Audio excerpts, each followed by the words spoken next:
Okay, you guys can hear me fine, right? Yep. Okay, feel free to start. In 3, 2, 1. Hey everybody, welcome to Unscripted Access, episode 95. I'm your host, Bronson Fiore, joined by Anthony Ta, Hello. Bremen Milan, What up? Kairi Hale. Hi. That's never going to get old, is it? I swear to God. No, I think the Dr. Roxo one isn't even old yet, and I've been saying it for years. Oh, God.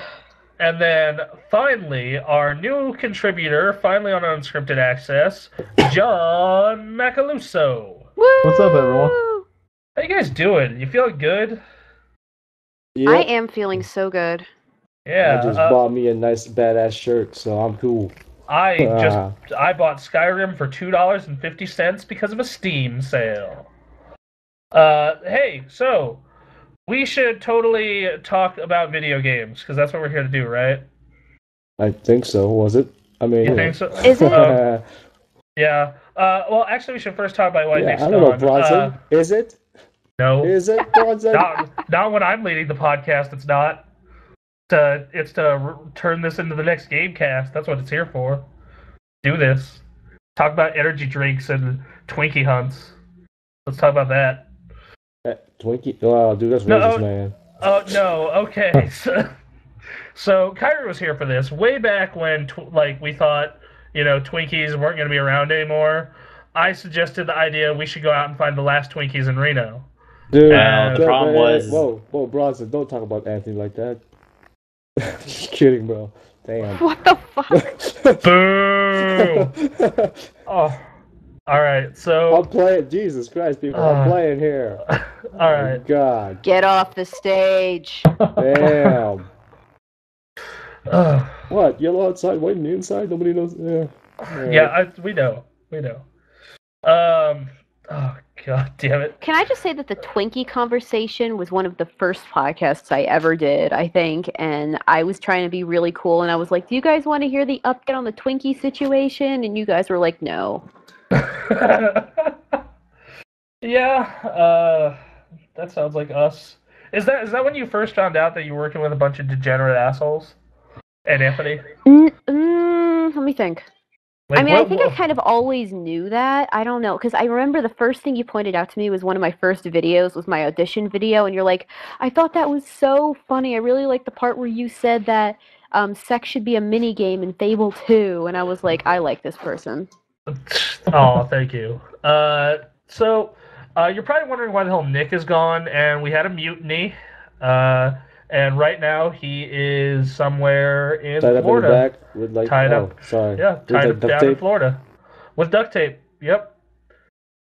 Definitely. As we learned at E3, duct tape would be the tape to use. Or. Oh, that doesn't even have to be what the purpose we determined it would be good for.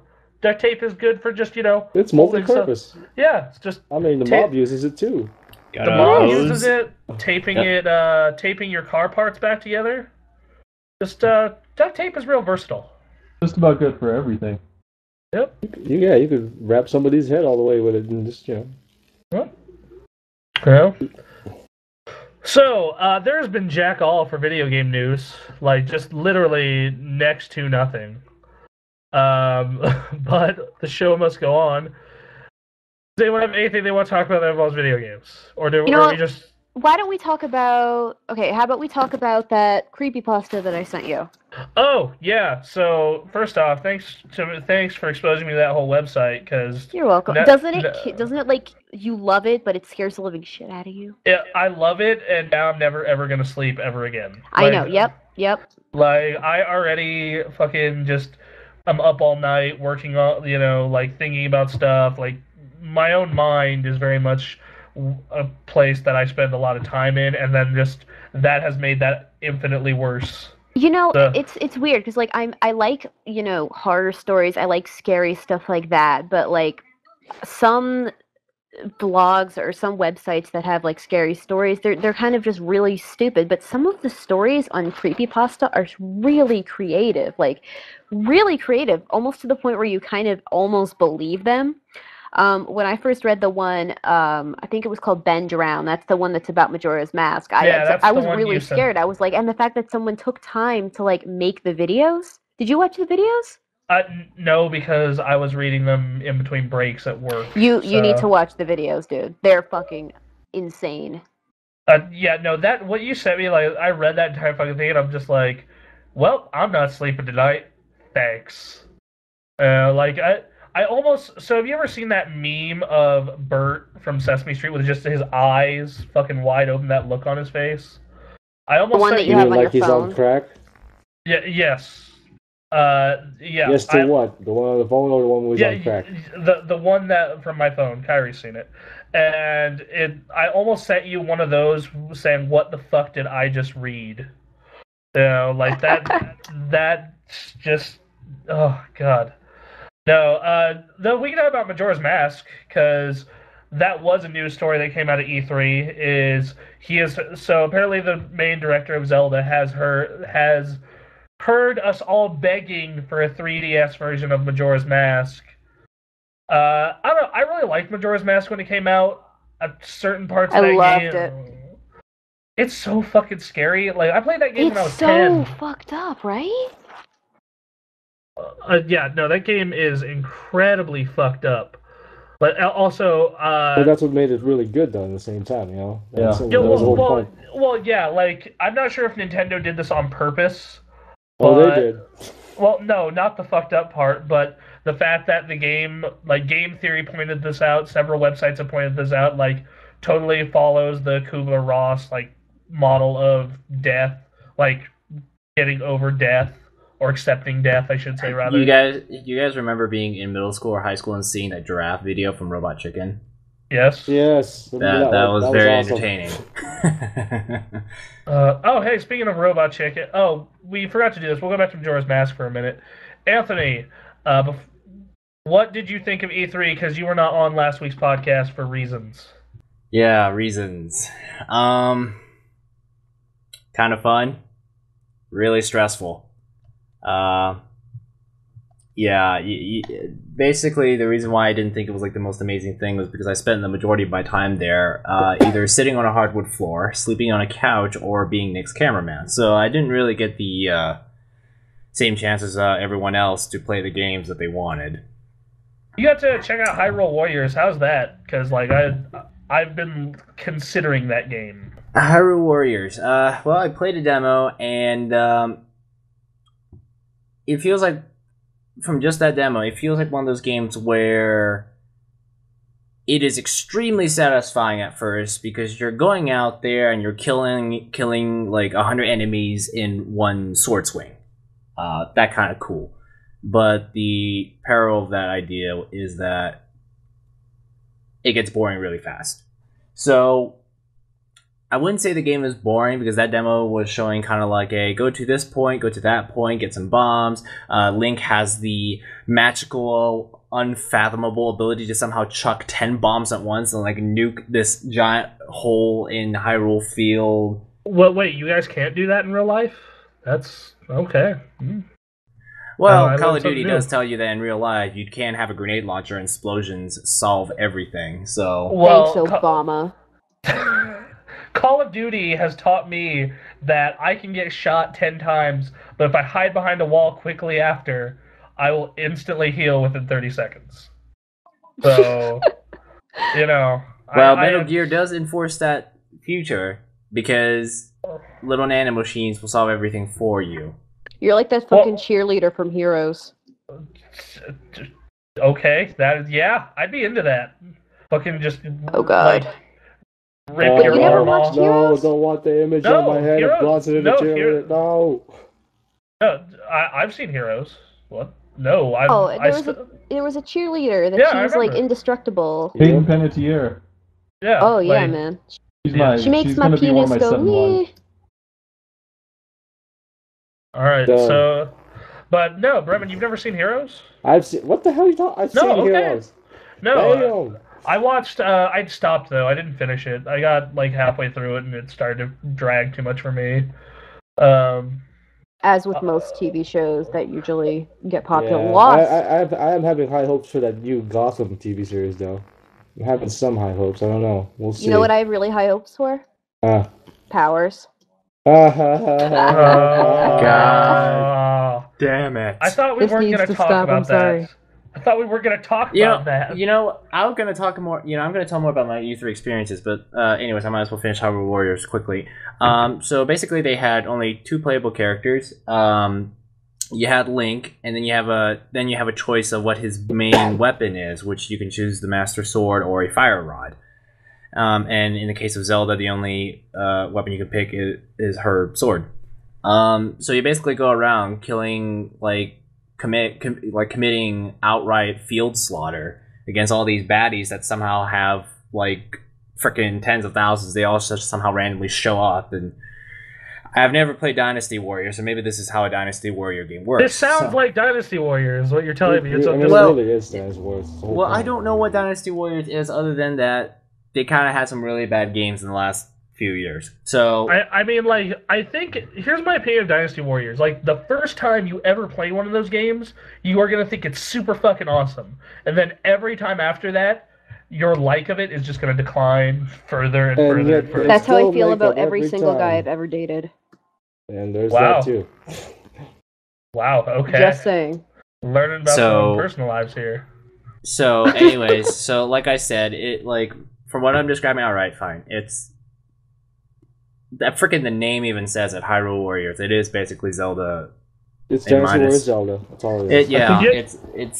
It's the Legend of Dynasty Warriors in a way, I guess. Legend of Dynasty. That sounds I think that sounds a lot better. Yeah, that sounds kind of cool. Yeah, but then of course that could. But the only problem with that is that the developers of Dynasty Warriors would kind of view that as, but that doesn't say anything Zelda, because there are lots of games that had the Legend of, for example, the Legend of Kain, or no. See, I just thought of a really cool idea where you take like the mechanics of a Zelda game and put Dynasty Warriors characters in it, like like a Zelda clone, except it's like Dynasty Japan. Warrior universe. Yeah, like it's feudal Japan, Dynasty Warriors. I think that would be kick-ass. Yeah, it could be, because Zelda mechanics have proven to be pretty darn good. So it's kind of fun. The demo they showed, the demo's really long, because it could take a person like 20 or 30 minutes to finish a demo, and you would be standing there for a long time, and I gave up standing in that freaking line. Because what they had you do is that you basically go from point A to point B, slay a gazillion enemies, learn the combo system.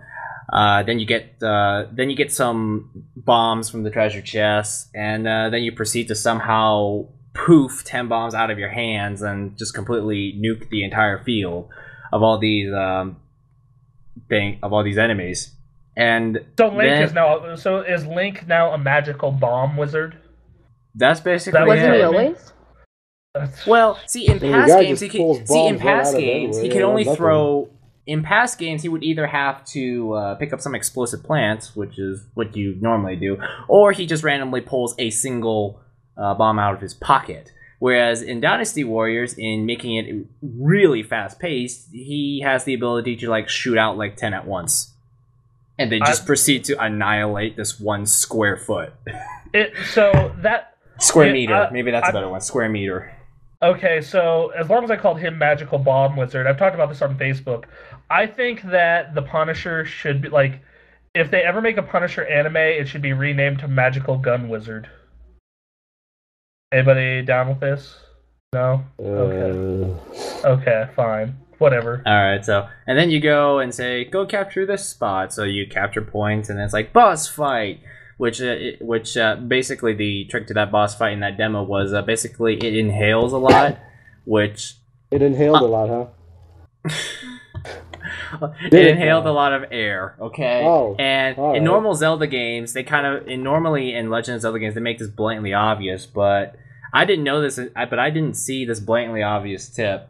Okay, or what would have been blatantly obvious in a Zelda game, but it was just like breathing in, and I was just throwing random bombs at it, and I realized it was inhaling the bombs and getting itself killed that way. So, yeah, that's the trick to beating that demo. Concerns I have: very fast-paced. Seems really exciting the first 10 minutes. My worry is this thing sustainable for more than 2 hours? Because usually when you have something that fast-paced, it burns up really fast.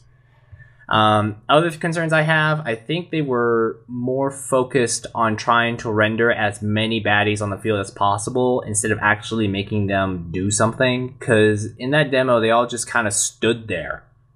And they're just like, hit me. That's basically... You continue to describe Dynasty Warriors, which isn't a bad thing, but... Well... I don't know, okay? I have never played a Dynasty Warriors game. It's just that I kind of felt like, man, at least make these enemies do something instead of just standing there to be like punching bags. Yeah. So, have you heard about the Japanese collector's edition of that game? No, I haven't. So, you know how Link has a really long blue scarf and it has like all this Zelda stuff, Zelda images on it? Yeah. That is what comes with the collector's edition. Ooh. In Japan. It's really cool. Yeah, well, I can see why they're not bringing it to America though, because let's be honest, well, they could bring it to America. Everyone would still buy it because it says Legend of Zelda on it. Yeah, exactly. That's why I'm kind of like, it's the same how they didn't bring the gold nunchuck over here, and you had to get it through Club Nintendo. But I want to ask. You know what's worse is that just that that Injustice Gods Among Us game was better. You were better off buying it, pre-ordering it in Europe than in the States, because the States had a crappy ass, ghetto-looking statue. But when you go to when you buy it from Europe, it's like a freaking nicely done professional statue, and it's like, oh, that looks a lot better than the one we get over here. What the hell? Well, speaking of. That reminds me. It kind of reminds me of Batman: Arkham Origins, where the game itself was mediocre, but holy shit, the statue that came in the collector's edition was awesome. But anyway, speaking of little statues, that Amiibo, what do they call it? Amiibo. That's what it's called, I think. Those little Skylanders like statues thing that work with like the NFC feature of your Wii U gamepad. Yeah. So where do I buy those? Yeah, like Nintendo. Like, are you ready to just? I'm already gonna buy 3. I'm gonna buy 3 of them already, just from what they showed. Like they had like some basic Smash Bros. Characters. So you had like Samus, Donkey Kong, Fox. You have those there, but the 3 I'm already thinking of straight up buying is Marth, Zelda, and Link. I'm probably gonna get Mario, Toon Link, Samus. That seems probably like my first set. Oh man, supposedly the price on those is gonna be $10 to $15 each. Oh. Which I think 15 is a little too much. I think 10 is perfect. Like 10. I mean, to be honest though, whenever you're talking about statues, it always kind of goes back to this thing is some cheaply made piece of plastic in some factory in China. No, I mean, so like you always have that in mind every time you think about statues, because it's just that stigma that comes with them. I mean, the only statues in my room that I'm just like, oh fuck yeah, that was absolutely worth every bit of money paid for it, are the Dragon Ball Z ones, and those are because those were I forgot what, I think it was it was IF, and it's IF Studios. They used to be these toy makers for anime movies, and they're hand painted and super detailed and all this other stuff. I have 4 of those. I have Goku, Vegeta, Cooler, and Goku in a spacesuit for some reason. But like the rest of them, like that Master Chief one, that's super cheap. The Claptrap one I got in the mail for free, super cheap. You definitely know, but it's still cool to have. It's like I also kind of remember. Back when Skyrim came out, they were like charging you $150 for those like big box collector's edition, which came with the dragon statue. The Alduin or Anduin? Alduin, right? Alduin, yeah. I keep getting those names. Warcraft. Alduin. I know. I keep getting that scared. So they had an Alduin statue, but I kind of remember thinking it's like that statue probably isn't that high quality, and they're charging you $150 for this big box. The thing is, they're still doing it though. Like all these fuckers are still making these giant statues. Like there's this one, like the Titanfall one was so big that they did this thing where they managed to fit the smallest IGN editor in the box for it. Well, the thing about statues is that, for one thing, it's an item that easily suckers people in. Like, if you told me, hey, you can get a Link statue if you pre-order the collector's edition of the next Zelda game, oh, hell yeah, I would frickin' do it. Because I'm that big of a fan. Oh, hell yeah. What? I mean, to be fair, that's how they got me to get the Legendary Edition of Halo 3, the Master Chief helmet. I almost did Reach, and the statue for Reach was actually really high quality. Those things, those little figures, they aren't that big I mean, I understand they have some electronics in them, so it's not specifically just some plastic cast with paint on it. It actually has some electronics in there because NFC communications with the Wii U and whatnot. So, but at the same time, $15 for something that small, and what does it specifically do? So far, I think the only thing that I know that it does is basically helps you with Smash Brothers, but I need to look into it some more. I'm pretty sure there's a game in the future that's going to use them more. Well, they've but already at the same time, about... I feel like this might be some light feature that's never going to really be used to its potential. And it's just... they're patching it into Mario Kart 8, and you can scan those characters into Mario Kart 8. Wow, Nintendo actually got around to doing patches. Fucking God! So, how many people here played Skyward Sword on the Wii? Oh, Yeah. Bronson, I did. I already know the story. Okay, it was worse with the other M, and that was before Skyward Sword. Yeah. So, the Skyward Sword story was that there was this they had this slight mishap in design where if you played the game a certain way, you might be permanently stuck because of locked doors. So what they did was that they released a channel that you can download from the Wii U shop and patch your save file there, which was acceptable because the Wii didn't do software updates. So that was the best you could do. With the Metroid Other M from 2 or 3 years earlier, it was even worse because there was that same problem of if you play the game a certain way, you will be permanently stuck because the door won't open. So what they did was that they devised this plan where you would mail in your SD card with your save file, and then they would fix it for you, then mail it back to you.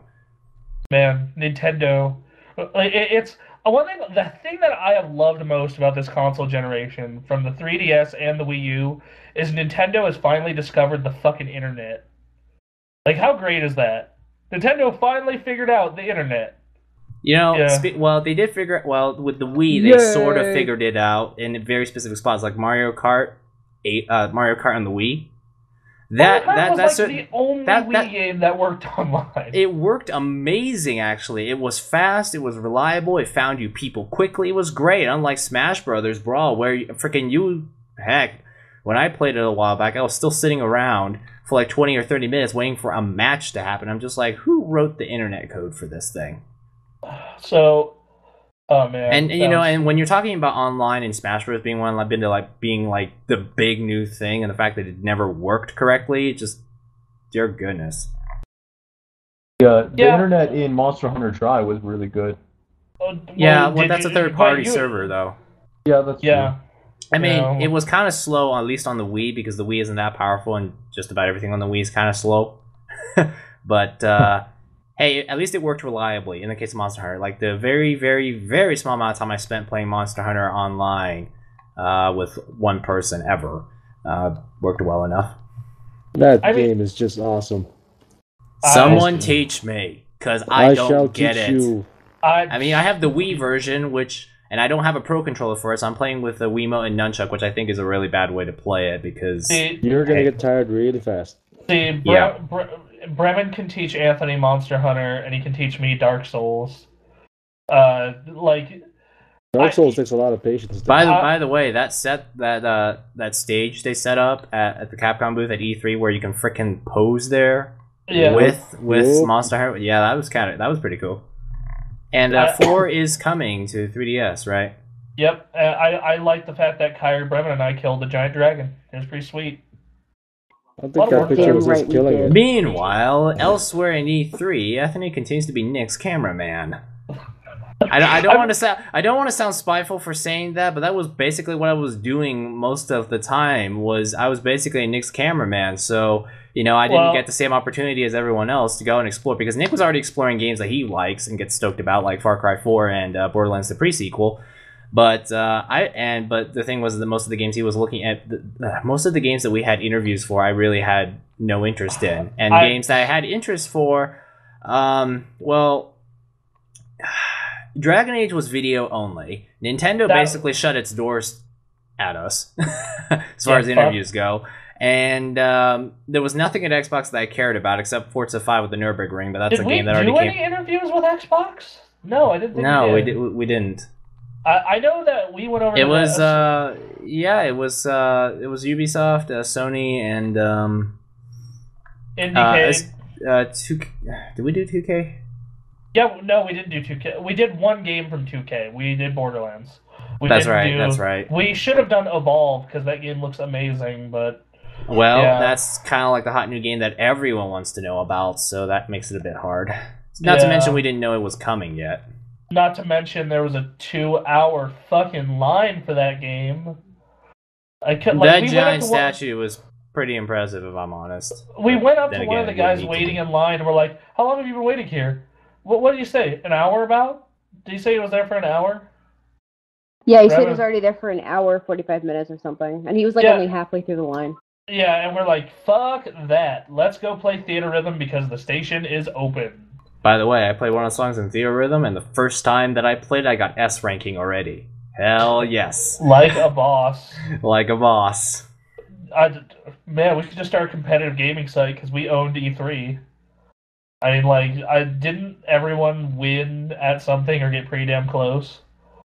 No. So, no, did anybody was like Brevin and I got to play the Wii U version of Smash. Did you get to play the 3DS version?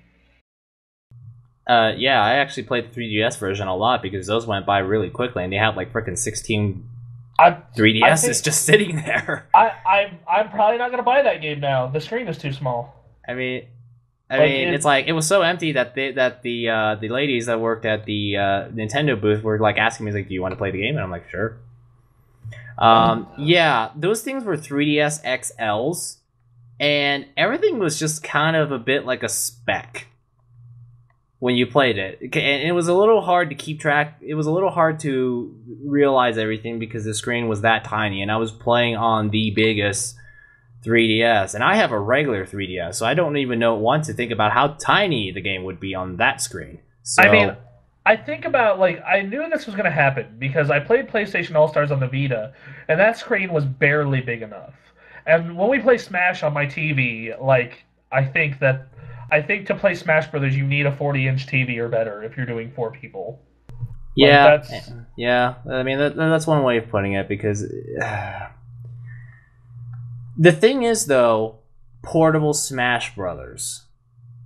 Because you think about it, you can bring this outside your house, which means you can bring it to game conventions, which means you can bring it to school, you can bring it to work. You can play Smash Brothers without a TV. It's just that for me alone is already awesome enough that I would just buy it, because it's like, wouldn't it be awesome that if I'm sitting in a car dealership waiting for my car to get its maintenance done, wouldn't it be awesome if I could sit down and play Smash Bros. Instead of waiting until I got home? I think for me, if we go to PAX East, I'll buy one. That is gonna be probably like, if we go to a PAX, that'll be my tip-off point, because then I know I will get. Wouldn't it be better to just rent it? No, because I'm gonna want to like keep all my progress for future events. Okay, fair enough. But yeah, like for me, just the mere concept of, hey, let's play Smash Bros. On the go. Ooh, did you try any new characters? I got to try Mega Man. Nah, I just played the same characters that I always play in Brawl, because let's be honest here, I don't want to lose. I would rather play what I'm familiar with. That's what I went with in my first match when I used Pikachu, and that went really well. Yeah, I wonder what they're gonna do with the Pikachu thing, because the thing that I occasionally play Pikachu, but I don't play it the same way that everyone thinks a Pikachu player normally plays, because Pikachu can actually do things outside of dropping thunder all the time. Oh, I know. Pikachu can. It's just that everyone just hates Pikachu because they just immediately assume you're a new player and just think you're just going to spam thunder.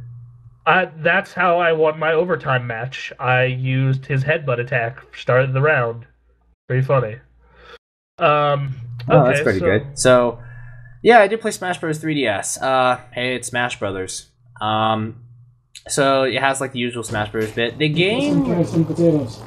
The game. Premise, something about sweet potatoes. Okay. Go on. No, brother's talking about. Go on. No. Let's hear about these sweet potatoes. I like sweet potatoes. Is something that I will be cooking. So. Does everyone here like everyone? Let's go to Bremen's for sweet potatoes tonight. Hell Y'all yeah! are welcome. Yeah. You're all welcome. All right, we're all going to Bremen's for sweet potatoes after the podcast. Yeah, you guys do. Kairi, you're gonna need to get a flight over here fast. Yeah, you better. Yeah, no, we'll be gone before you get Don't here. tell them about the teleporter. Don't say that. Yeah. God. But Okay, I need to talk about Animal Crossing when we're done. Yeah, go ahead. No, do it now. Like, as long as we're talking about Nintendo enough. I'm down with this. I have shit to say about that game too, actually. Yeah, I don't know what the hell I'm doing. Okay, here's the thing. I've been playing this for 2 straight weeks. Like, I'm talking like you don't even know. I've been like obsessively playing this game for 2 weeks, and it was fucking addicting. But I am so bored right now. Like, I don't know what I'm doing. I don't know what to do. Well, I am just so bored. Did you fully upgrade your house? No, I don't want to. What? Why not? Hello? I don't have anything to put in it. Okay, well then start doing shit for people to get stuff to put in it. Fuck them, they don't do anything. You never know, you might find that awesome bed in the store one day. Yeah. You never know. Keep selling stuff so you can keep going to the store to keep buying. They do like to shit. buy seashells, you know. Yeah, well, they buy everything. Or you upgrade your town, like put a bridge, put the I tower. have put 2 bridges, I've put all the fucking lamps that all these stupid fucking animals want. They say they want a totem pole, which is $500,000. Why that's a $500,000 fucking totem pole? They can pay for that themselves if they want. Why the fuck do they want a totem pole? I don't know, it's $500,000. It's $500,000. I bought them some kind of dream suite. It's what they wanted desperately, and all it is all you do is you go in there and you fall asleep and somehow you connect your dreams with other people, which is the dumbest fucking thing I've ever heard in my entire life, and nobody goes there, and that was $200,000. So how a fucking totem pole is $538,000 is beyond me, and I don't know why they want it in the first place. Not to mention, none of these things do anything all day. All they do is wander around in circles and look confused, and then they say, do you want to come over to my house? And I'm like, sure, I'll come to your house. And they're like, oh, I'm busy until after 1:30. No, you're not fucking busy. I follow you all day. You run around. You look fucking confused. You stare at the water. That's all you do all day. Do you work? No. Do you do anything? No. All you do is you walk around in circles. You look confused. You look at the fucking fish. You go fishing for a minute. You look at the flowers. You water some flowers and walk around with a fishing net. That's all that you do. Don't pretend you're busy. Someone's about to get posted on Animal Crossing. Fucking... I told you, read that story I sent you and all will be explained. What is the point of this? That it's like The Sims, man. You just no, it is not The Sims. Alright, look. Sims, in The Sims, at least The Sims, in The Sims, the actual AI in that game says this guy needs to go to that place and this guy needs to eat your food. But it's not like an Animal Crossing where all they do is just dick around in the town and just say, "Oh yeah, we'll donate to your bridge." It gives like $2. Yeah, out of the $500,000. Like I haven't touched Animal Crossing in 6-8 months, and I'm gonna come back and find out that all they donated me was a bucket of pennies that I have to like chuck at my secretary and just say, "Count down."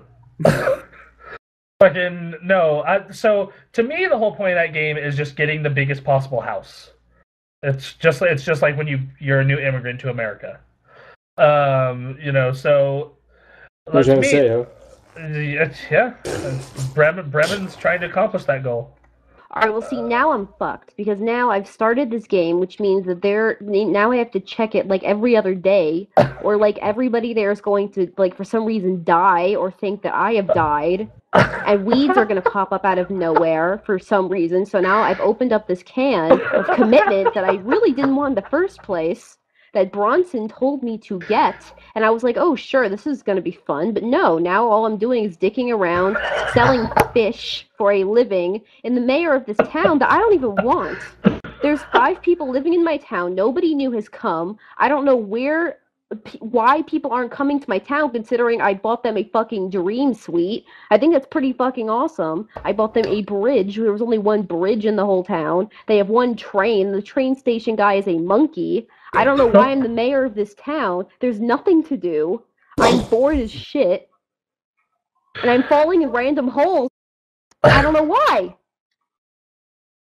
Fuck this game. But you will keep coming back. You're goddamn right I'm going to keep coming back. You got to pay off Tom Nook or he'll fucking break your legs. That's basically it. You stay away for about 2 or 3 days, and then you sign back on. They're like, Where the fuck you've been? I know, Yeah, exactly. without you That's what I'm saying. died. And if I go away for a week, it's like everyone's going to go away. There's going to be 10 billion weeds popping up out of nowhere. Oh god, that part so is the worst too. It's like you just neglected your town. Now clean it. Okay, so you actually can get like a thing so they can do the weeds for you. It's really I expensive. know, but you know. okay, here's the thing though. I have this ordinance or whatever. I wanted my town to be a rich town. Not because I wanted it to be rich, but because I thought that provided it was a rich town, people here would actually start contributing some fucking money. Nope. Fucking nope. Mayor, you have a rich policy. You solved the problem for us. Apparently. I didn't ask for this, but it's on.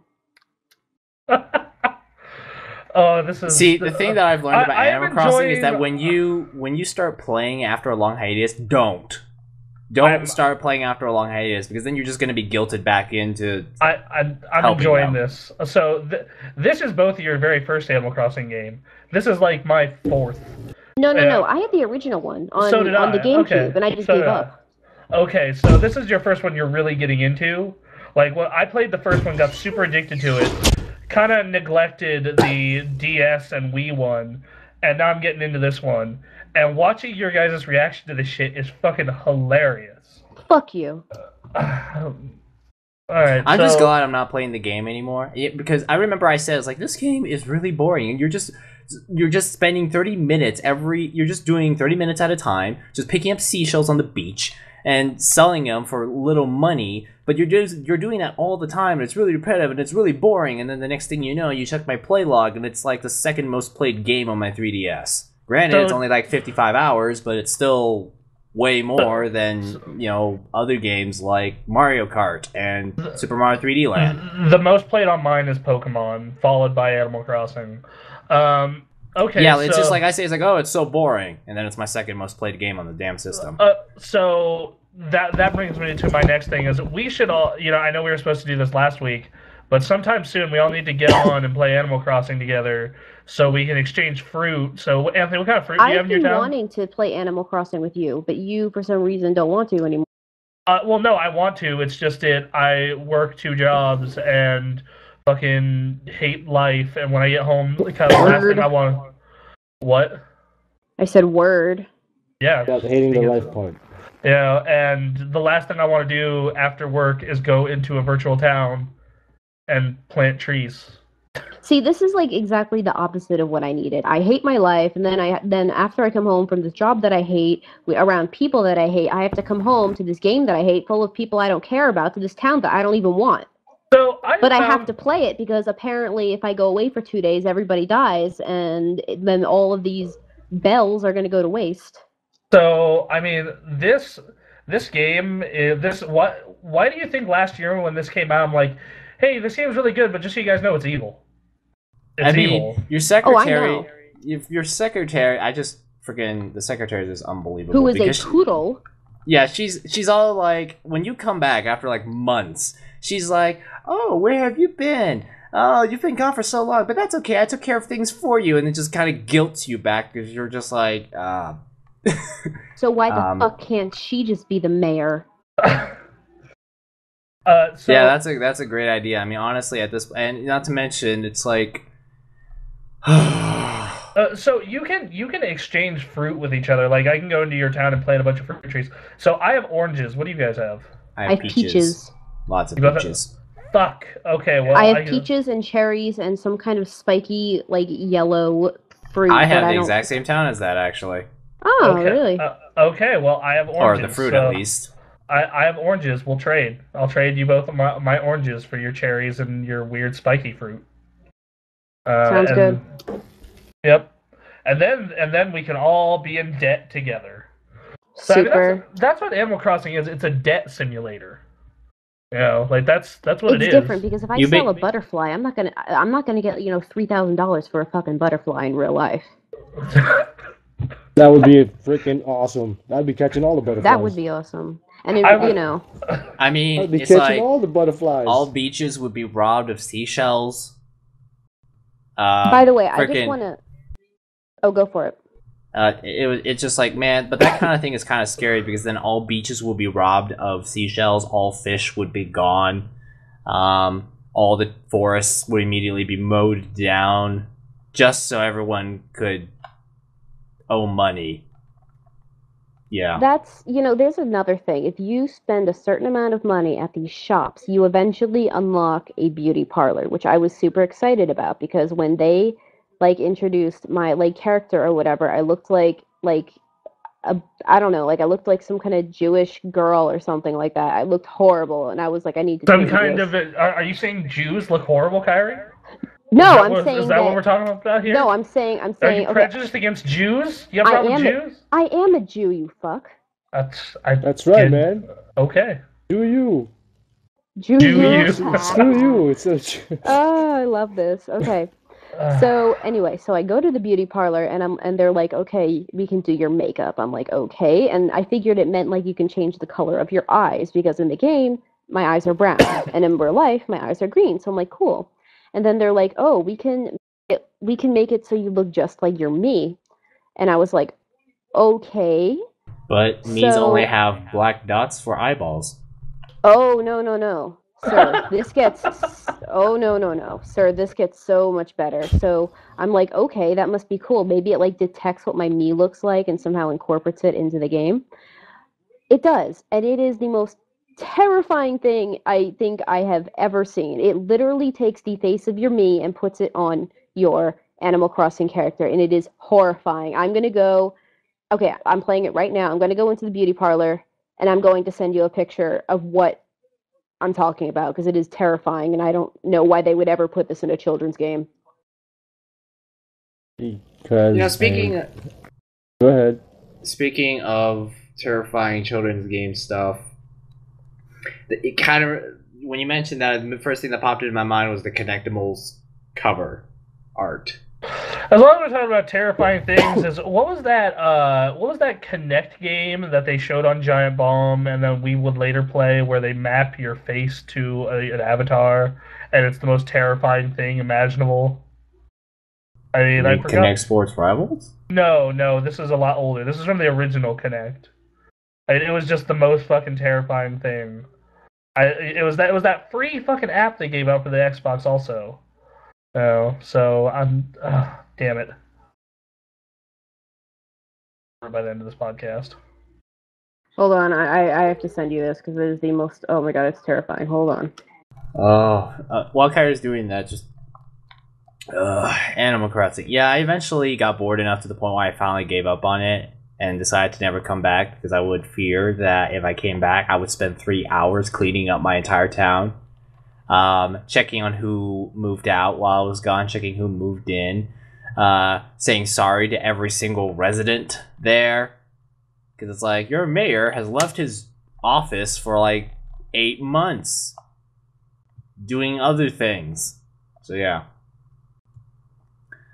Anyways. I mean, yeah, I'm definitely that same way. I kind of want to load up my Animal Crossing save from the GameCube and see how that's doing, because I'm just well, I mean, I haven't played that since 2004, so... Who's that grouchy guy? Mr. Rossetti. Mr. Rossetti. Now, let me tell you something about Mr. Rossetti. Don't ever bother touching that clock and moving it backwards. Mr. Rossetti will get very pissed off at you. I think that... Okay, so who's with me on this? I think that Tom Nook should be a character in Smash Brothers, and if he'll just throw bells at you. No, or take him. No, he will pull out a lead pipe and ask you where's my money, and then if you don't have it, he'll just start beating the shit out of you. But that'll be his final smash. But what is the money currency in Smash Brothers? Because they're just characters.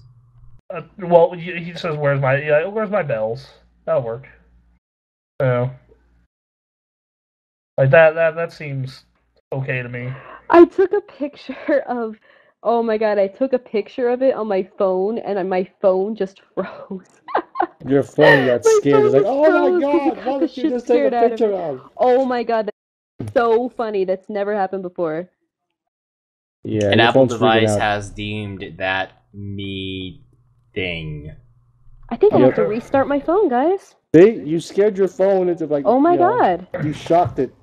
And this is how that Ben story comes to life, but with Animal Crossing. That's how it happens. Right now. Siri's going, what the fuck did you just take a picture of? God damn it. Like, that's not a human! Oh god! Are you doing genetic experiments in your home? Siri, what do you think of this picture? Siri, Just hear a gunshot. Damn it, Kairi! Fucking stole another joke. Son of a bitch. That's how I roll. Yeah. Fucking, it's like you can read my mind. I'm gonna start wearing a tinfoil. Oh, now I can change the color of my eyes. And it's $3,000? Fuck you, you stupid poodle. But, I mean, I get... No, I mean, if you think about it, that actually makes sense for, like... Because, I mean, how much would it cost to actually change the color of your eyes without contacts? Like, that'd be some hardcore genetic engineering. So, I think $3,000 seems about right. Maybe that's just me. So, while Kairi's working on sending on that picture, I might as well quickly recap what else I saw on Nintendo. So, yeah, play Smash Bros. 3DS. They had this new game mode, so they don't have Subspace Emissary, but they kind of have, like, this thing that's sort of half of that, except you start out your character as complete crud, and then you collect attack power-ups and jumping power-ups and all that kind of stuff to beat a boss, and I forgot what it's called, Smash Run? I can do it now. Ready? Okay. So yeah, there was this then. That was about all I saw from for that. I also played the Captain Toad game, which was the Captain Toad game. Basically, in Super Mario 3D Worlds, basically you play as Toad, but you can't jump, so you're just kind of walking around dodging things, which makes for a pretty nice, relaxing mini game. Is that like a $60 game, or what is that? I don't think so, because it doesn't feel substantial enough to be a $60 game. Because like I'm looking on GameFly, and they're like, oh yeah, you can rent it when it comes out, and I'm like, oh wait, what?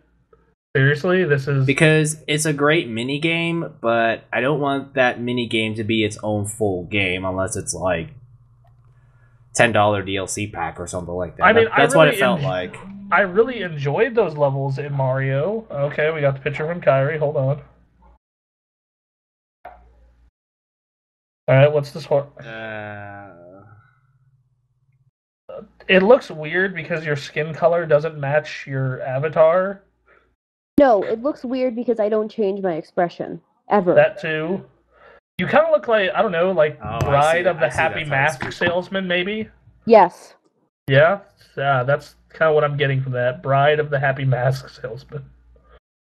I imagine the Bride of the Happy Mask Salesman would be creepier than that. I don't know. I don't... Whoever she is, I don't think she changes expressions. That's for sure. Yeah. Unless, do you remember, like, during, like... Or did you ever play the Song of Storms or whatever? Didn't he go, like, crazy or something when he went back in the future? Oh, yeah, yes. But, I mean, even then, like, that's a rare occurrence. Yeah.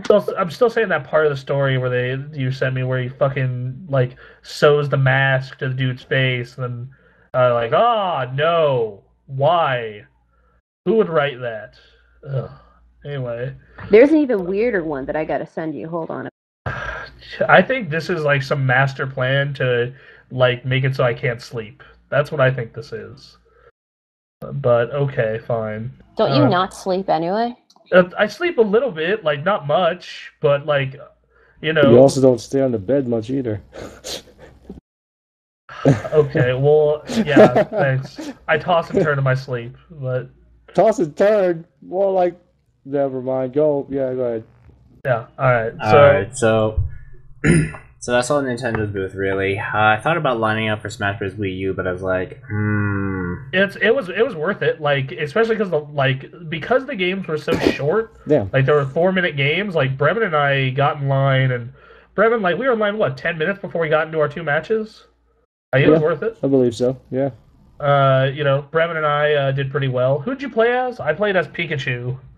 Who'd you... I picked Link the first... No, I picked Link the second time. The first time was like some guy from... what was it? Fire Emblem, I think? Yeah, Fire Emblem. Marth. Whatever his name was. What color was his hair? Blue? Yeah, that's Marth. Marth Anthony? Unless it's a No, Mark blue Anthony. helmet, then that's Mega Man. But if it's a blue-haired swordsman, Well, that's Marth. I know what Mega Man looks like. I'm saying, I played Mega Man on the 3DS version. Mega Man's really neat. Like he has a lot of Mega Man's powers seem very situational, but he has so many powers that like if you can master them all, I feel as though you will be really well off. This one scared the living shit out of me. Okay, I'm bookmarking this for now. Yeah, I am not gonna click on that link. No, Anthony, I'll tell you. Trust me, I'm sure I will tell you all about it on fucking Saturday when we do our recording. I'm sure it'll be a lengthy therapy session during our Okami run. PTSD. Yeah, like they sewed the fucking mask to his face. There was one that I read that was about Ariel that I never even like. It wasn't even on Creepypasta, but I don't know. It wasn't even on Creepypasta, but that one actually scared me. I'm gonna see if I can find it actually. All right, go We're ahead. all trying to not sleep tonight, right? Because I was like, because after E3, I just kind of dude, what are you talking about? I never didn't want to do that. anything for a while, but still had to do things anyway. So Oh, we talked about that last week. How like the weekend back from E3, I just like sat in my underwear and played Destiny and slept. well, I'm not going to talk much about the week after we came after E3 because that's already been covered. I might as well like talk about my experiences of what we did at E3. As cool as the E3 show floor is, once that stuff closes at like 5 or 6 p.m., it's time to get to work. So you eat, you work until like 1 or 2 in the morning, almost every night. And the thing was that because Nick's apartment didn't have a desk, I sit on my desktop on the floor, as you guys probably saw in the part 2 of our behind the scenes. So working on that floor for like 3 or 4 hours was ow. And I also learned I really need to get myself a super fast laptop within the next year, so I don't have to sit on the floor. Like, I'm sitting on a floor, I'm sleeping on a couch, I'm not getting that much sleep, I'm driving in a car that's just really loud because, well, you know, everyone's talking, and I'm in LA traffic. Man, this stuff can be very stressful sometimes. The thing is that I just want to say for the people out there, E3 is awesome, yeah, it's very awesome, but the thing is, at the end of the day, it is a trade show event that you conduct business at. If you're in the press, you cover games, and depending how much you are covering, you could be having a pretty decent time, or you could be like us and be extremely tired I mean, every single like, night. I mean, like, I think that's one thing that as a smaller team, we don't get like I know Robert Workman works over at Prima Guides, and like he kept tweeting about like all the parties and shit going on, and like that's great that he can see all that shit, but like that's because he's part of a bigger team. Like when we get back, it's like, okay, I have to hammer out editorial for 4 or 5 games. Kairi has to hammer out editorial for 2 or 3 or 4. You know, Bremen has to draw all the pictures. You guys have to get the interviews edited and posted. You know, like that's definitely, yeah, like that is the difference. The thing is that it's fun, yes, but it's also work. Because this isn't PAX. There's a bit of a corporate feel. I mean, it's in some ways it kind of felt like CES but games. It still has this corporate feel to it, and there's no mobbing. There's no, rock parties or anything like that. There's none of that stuff. It's just straight up companies set up their booths, and you go and play their games, and hopefully they leave you a good enough impression that you write something positive about them afterwards. I mean, except the Atlas booth. That booth, that booth and Indiecade were both pretty casual. They were pretty casual, but at the end of the day, it's still a professional environment. Yeah, it's still like they're still like you still need to be professional. Basically, it's kind of corporate and it's kind of a little dull at times. No one's gonna mob anything because you have to get approved to get in the first place. What the hell am I reading here? Sorry. Okay. Which one are you reading? The Little Mermaid one. Oh yeah. Wait, did you? Just wait.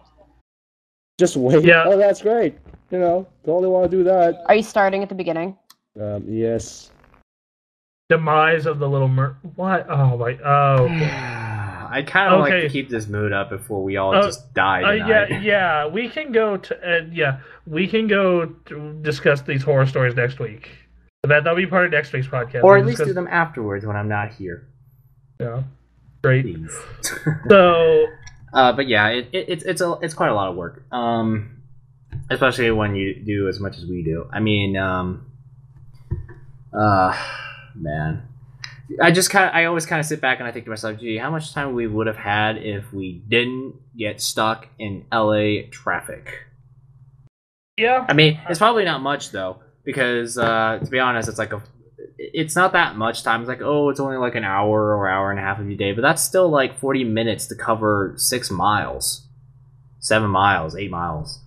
That's not much distance, and in a city like Reno, you can cover that distance in like 15 minutes with some city driving and a freeway, but freaking to cover like 10 miles in LA is like an hour.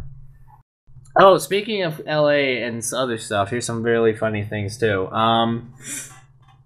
So I remember that when we parked in this parking garage, there was a sign that said California Proposition 65, because those who went to California, they know this. And basically what it says is, the air in this garage contains chemicals that may cause birth defects or cancer. And I just looked at that sign in disbelief and just thought, the air in Los Angeles is known to cause, it contains chemicals that's known to cause birth cancer. Birth defects and cancer. Can't talk. Oh. And I'm just like, because the city's just covered in smog. Okay, except for first day when it was covered in fog. But really, the city's just covered in smog. You can't really see the downtown area. I remember when we got up to the sky deck at Nick's apartment, and if you go to a place like that in Reno or Seattle or Portland or I imagine New Jersey. What the fuck is that noise? Okay, if you go to a place like that, pretty much any other city, or most major cities, or most cities in general, you'll see a nice, you'll see a pretty clear area, good view distance. Up there, it was like someone reduced the draw distance on a video game. Yeah, yeah, basically that's what it looks like. And the thing about Reno is that in the winter, because the city sits within a valley, a lot of pollution tends to sink towards the bottom.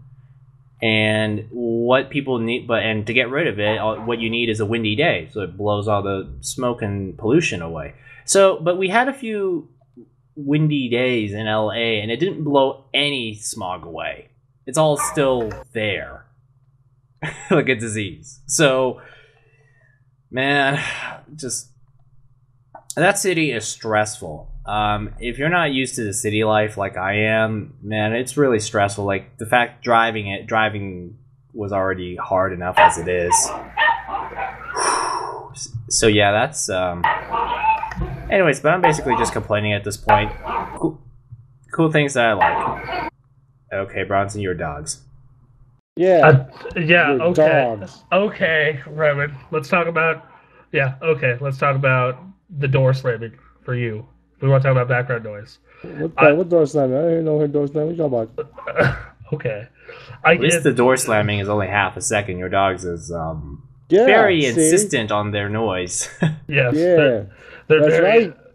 Yeah, but you can close your door. I can't. I have no way to shut them up. That's the difference.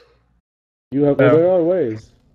Yeah, but I feel as though drowning a dog for barking is just a little too far. Well, I mean, you could always eat them. Yeah, that's true. Why do we always keep coming up with that? First it's The Walking Dead, now this.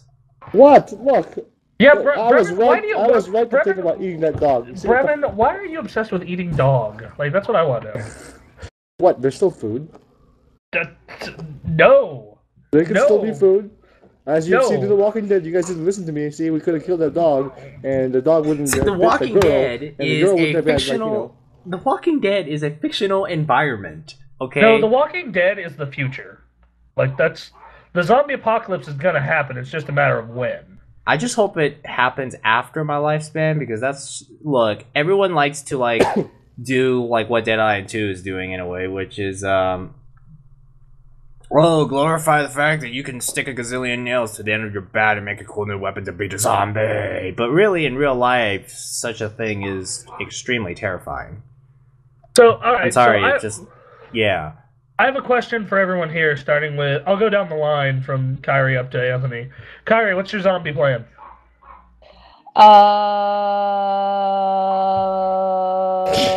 Probably kill myself. I don't know. I don't want to live in a world like that. Alright, John, what's your zombie plan? I'm going to be a buzzkill and say that I totally 110% don't believe it's ever going to happen.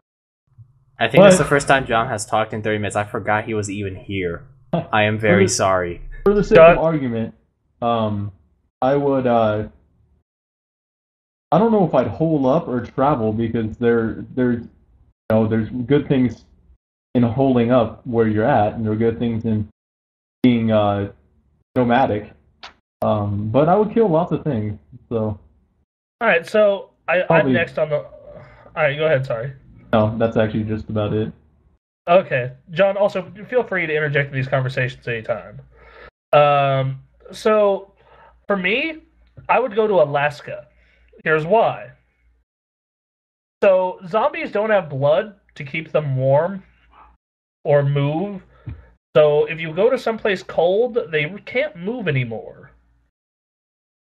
So for you, the hard part is to get to Alaska in the first place, or get far up north in Canada, where it is so cold that it's already below freezing.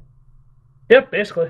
I basically have to... Yeah, the hard part is for you to get there, because first off, you can't use roads. Because, let's be honest here, when everyone starts freaking out, it's like whenever a hurricane comes into Florida, every freeway is just jammed. And then the virus spreads to everyone who's stuck in traffic. And then traffic stops, and then you can't drive anymore. Yep. So then you have to walk. Which, yeah. I mean, so that would be the hard part for me. You know, like that said, Nevada is a really good state for the zombie apocalypse to happen in. Like, I mean, if you think about it, other than the weather, because it's hot and they'd be fine. But, like, this is a state where, like, gun owners are fucking everywhere. Like, there are tons of guns here. Like, if you need guns, Nevada has got you. You know, and I feel that there's, like, there's enough crazy cowboys here that I think Nevada, like, it would do better than most states, I feel. I feel Nevada would be a good state because there's a lot of open, deserted space out there. That too. I mean, you think about it. If you're in California, it would really suck because you have so many people clumped together that it's really easy for a virus to spread. Whereas out in Nevada, if you kind of live out in Lovelock or Wicomico or Ely... Fallon. Yeah, well, I wouldn't say Fallon. Fallon's a little too close. Or Ely, you kind of have a bit more time to get ready before the next delivery truck carrying the virus somehow passes through your town and screws everyone over. So, anyways, so Nevada has that advantage. I mean, freaking Wyoming probably would have a decent advantage in a way. North Dakota. Montana. North Dakota, parts of Idaho. Alright, Anthony, what's your zombie plan? I think for me, I am not a very good physical survivor, so I probably might just end up going into a quarantine zone. Okay, but the problem is that they always write those zombie stories saying how quarantine zones always fail, so either way, I'm probably screwed. Or I'm gonna go all Dead Rising on it. Or they're horrible like they are in The Last of Us. Like, I mean, we saw a quarantine zone in The Last of Us. That was a fucking nightmare. Yeah, but the thing about a quarantine zone... Bremen, god damn it! Good brother. Yeah, I know. Okay. Quarantine zones. Zombie apocalypse. We were talking about that. I mean, like, for me, that's, like, my best option. I mean, it's not like I know how to hunt animals or anything. So, I mean, I could learn those skills, but considering that zombie apocalypse is very sudden, I don't think I will have enough time to learn those skills, so it's kind of, like, easier for me to just go, okay, I'm gonna get in a bus and go into a quarantine zone. It would suck, because they always write those quarantine zones as evil places, but that's the only option I could think of that would work for me. Like, for me, I know basic hunting, fishing, and very basic first aid. Like, Like, I know how to treat wounds and a couple other things. You know, like that's it. Like I know the very bare minimum you need to survive. Just the bare minimum. Haha! Which brings me to have the advantage then. Yeah. So, yeah. No, because growing up where I grew up, it's not, everything wasn't easy. So I think you and I. I think Bremen and I would survive. I think John. I think John, you got a good shot. Anthony, if you make it to the quarantine zone, I'm not sure, but Kairi, I don't know enough about Kairi's like background and like survival, hunting, first aid, all that shit to really be like, so if it moves, kill it. If it moves, kill it. See? Okay, yeah, that's fine. Actually, that brings up another topic that they talked about. The best weapon for the zombie apocalypse, if you don't have a gun, is an axe. Like, because you want something that doesn't get stuck, is easy to carry around, and can destroy the brain easily, and that is an axe. Well, not only that, but an axe can be used to survive. That too. Chop wood. You can probably even skin an animal. Not that I've tried, but I imagine you can do it. Also, you cut open gates, like lock gates with an axe. And you do a lot of good shit with an axe. And it's a good murder tool. You gotta be resourceful, kids. I was saying, man, we're going like all Dead Rising on these motherfuckers. Remember, kids, everything's a weapon. Now go stab your brother or sister.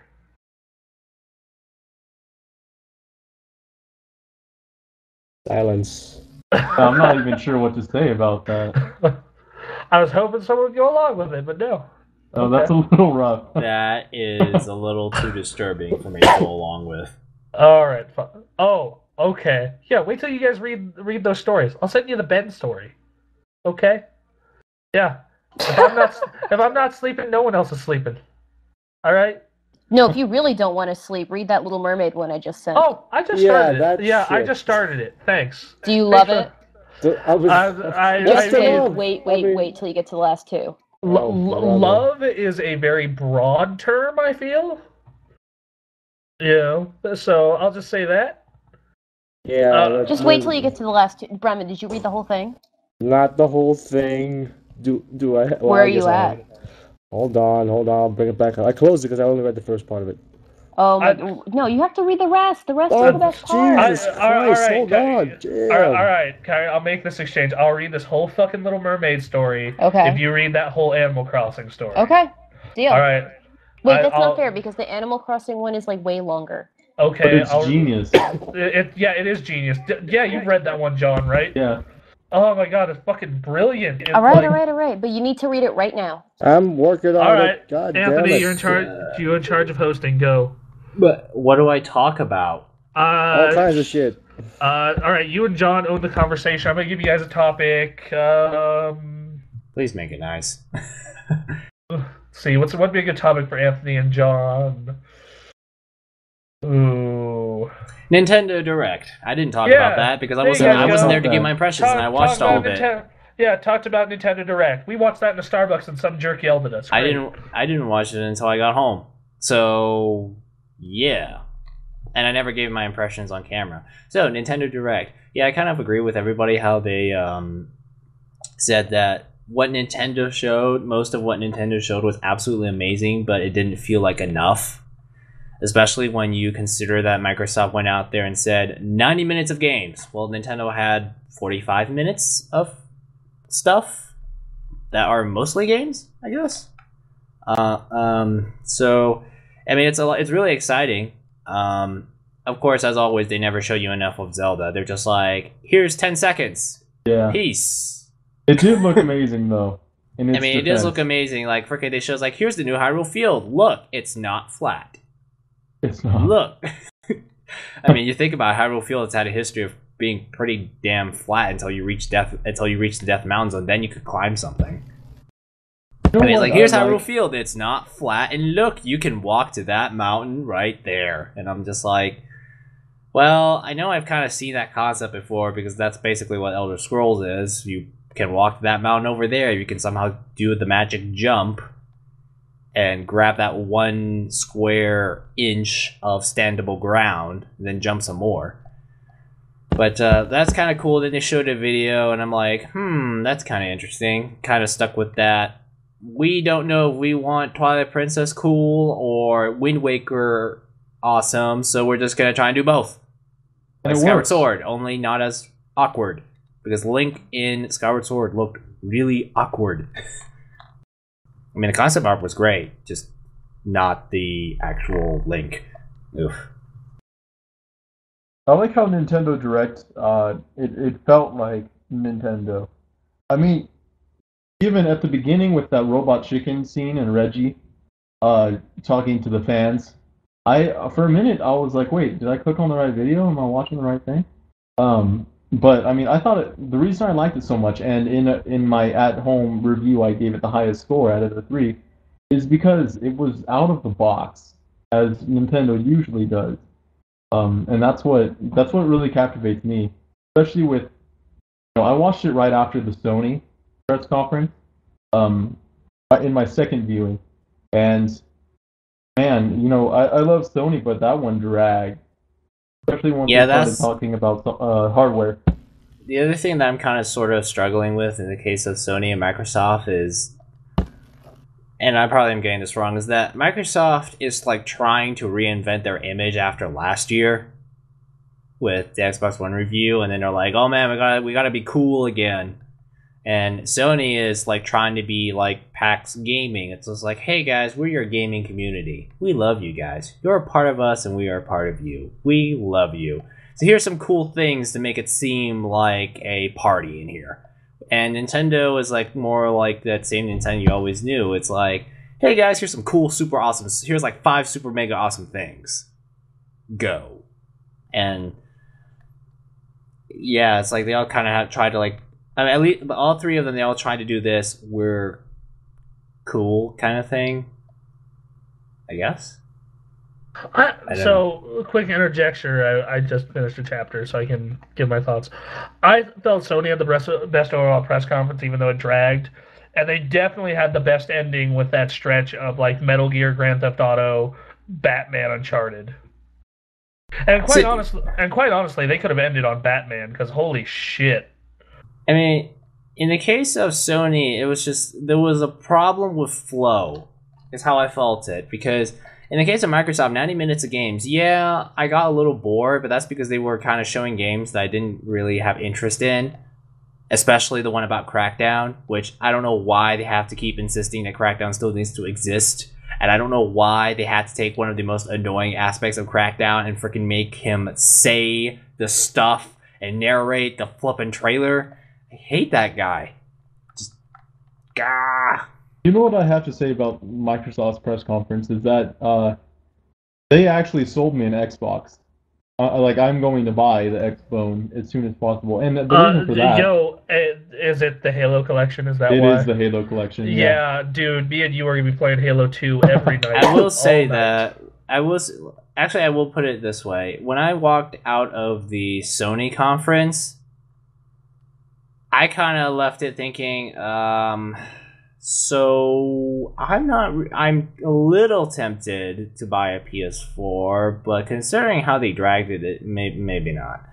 Whereas with the Xbox One, I walked out of it thinking, ooh, man, I'm really thinking about an Xbox One right now. Yeah. Granted, that's just me immediately after the show. So you're kind of like a little stoked. You're kind of like, yeah, that's awesome. Maybe I should go out and buy something right away. And you're kind of a little emotional and irrational, but you know, still, I kind of like look back at the Xbox One highlights that I filmed while we were in there, and I was like, you know, like my problem with the Xbox One stuff is like most of the stuff they showed is also on the PS4 and is gonna look better. Like Evolve is PS4, Witcher is PS4. Yeah, that's like the Call other of thing Duty, too. Assassin's Creed. Yeah, that's the other thing too. Is that when you're sitting in there, is that you tend to forget that you could buy this stuff elsewhere too. Yeah, like I sat there and I'm like, oh man, fucking Witcher, I'm gonna buy that on X. Wait, Yeah, What the same the thing with fuck am Dragon I Age, doing? because you think it's like this is a Microsoft conference, so things that they show here is a Microsoft. It's well, basically what they're trying to point out is it is better on Xbox One or is exclusive to Xbox One. So freaking, I mean, you freaking heard me say it in the Microsoft video. It's like, yeah, they're making it look like Dragon Age Inquisition is better on Xbox One, when really, I probably should have sat down and thought about it and said, you know, this game's probably going to run better on PS4. Basically, the perk you get with the Xbox One version is that you get your DLC sooner than everyone else. So, you know. Well, in Microsoft's defense, Sony did a similar thing with Destiny. Watching the beginning of Sony's conference, you think Destiny was an exclusive. I mean, and That that's is true, yeah. and Because that is it's the like, way, that is the way everyone's treating it too. Because it's like, the oh man, the I already- alpha's PS4 only, the beta's on PS4 first. It's getting DLC that's only on PS4. Like I feel as though the only reason that Bungie is not giving Microsoft a double middle finger is because Activision is saying, no, to make our money back, we need to put this on everything. Yeah. I mean, you think about it. I mean, I feel like it's like Call of Duty belongs to Xbox, so let's put Destiny with PS4. I don't Yeah. know. Yeah. I mean, you think about it, there's a completely much higher number of PlayStation 4s out there. And in addition to that, I'm pretty sure Activision gave Bungie some more leeway on their system of preference because Bungie is that big of a name. Or at least that's just what I think. So yeah, it's just kind of like, it's kind of gotten to the point where it's like, these games are multi-platform, but we're going to try and make them look like they're exclusive. Like, yeah, again, I kind of walked out of it thinking, it's like, oh man, I want to buy Dragon Age Inquisition. And I'm like, wait, this might already come out for PC, and I already have a flipping computer. Actually, it is coming out for PC. What am I doing? I shouldn't be buying it. I shouldn't be buying an Xbox One just for Dragon Age. I should just buy it for my computer, even though it won't look nearly as good. Anyways, so yeah. Yeah, So, I mean, go ahead. it's alright. Yeah, so I walked out of those conferences just thinking, it's like, Nintendo, well, I already have a Wii U. So basically, they've given me reason to be happy. I mean, freaking 2 Smash Bros. Games coming out this year, so I'm going to be using my 3DS again. Freaking Pokemon remakes of Ruby and Sapphire. Hell yes. So in the case of Nintendo, it's just a little different for me because I already have a Wii U. Whereas with Microsoft and Sony, it's like, okay, so which one of these two can convince me to go out and buy a system? As someone from the perspective of someone who owns all 3 of them, Sony is definitely that system is going to get the most use because it's where the multiplats are better, and that's where most of my friends are. That said, Microsoft's exclusive lineup looked really good. I'm really excited to play Sunset Overdrive.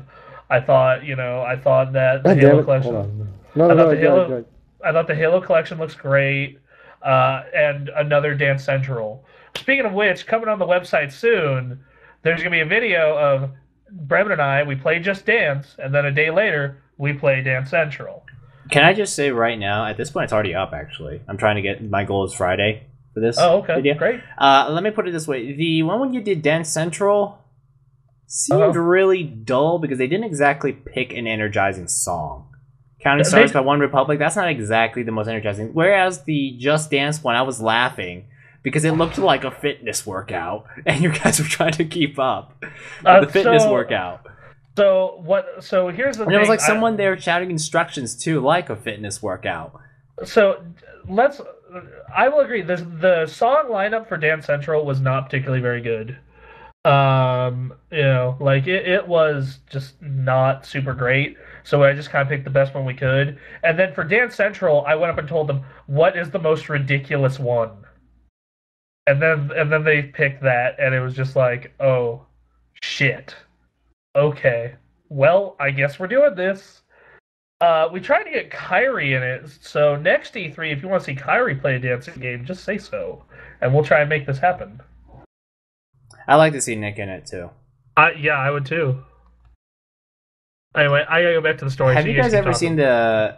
I don't know if you guys went by the Ubisoft booth and saw the Just Dance people there do Tetris. That was kind of cool. I'm pretty sure there's a video of that somewhere on the internet, but, you know. So, anyways, as far as press conferences go, oh yeah, the Sony press conference. Let's just say that they started out so amazing because it's like they started out Destiny, and then it's like it's so cinematic like, and I'm kind of a bit of a sucker when you do cinematics really well in the game. Just ask Mass Effect 1 and 2. I'm a bit of a sucker for that. And the fact that it's sci-fi and reminded me a little bit about that cinematic masterpiece that they did with Mass Effect 1 and 2 was just like, oh, this is so cool. It's like a movie. Heck, even the soundtrack sounds like it's straight off of a super high quality movie production. So it's like great. And then they were like doing stuff like, what else did they show? The Order was kind of cool to look at. Little Big Planet 3. We played that. They just popped it on the screen, and it's like, whew. Yeah, I played it too, and it's like, co-op, Little Big Planet. Heck yeah, that's nice. Yeah, you know that took away my moment of the show, and I mean it looks good. I loved how much fun they were having while they were playing it. You know, they've probably played it a billion times, but the demo I played was the exact same demo that they had when they showed it to everybody in the press conference. So yeah, Nick was playing Toggle, and I was playing. There's Sackboy, there's Toggle, there's Squish, and I forgot the other one. I know I played that other one. So yeah, it started really strong, and then they started bringing out people to kind of just get everyone going, just like Sony is your friend kind of thing. Yeah. They bring Shuhei Yoshida out there. Their new CEO. I know it's not good to judge a person by the. He looked like a child molester.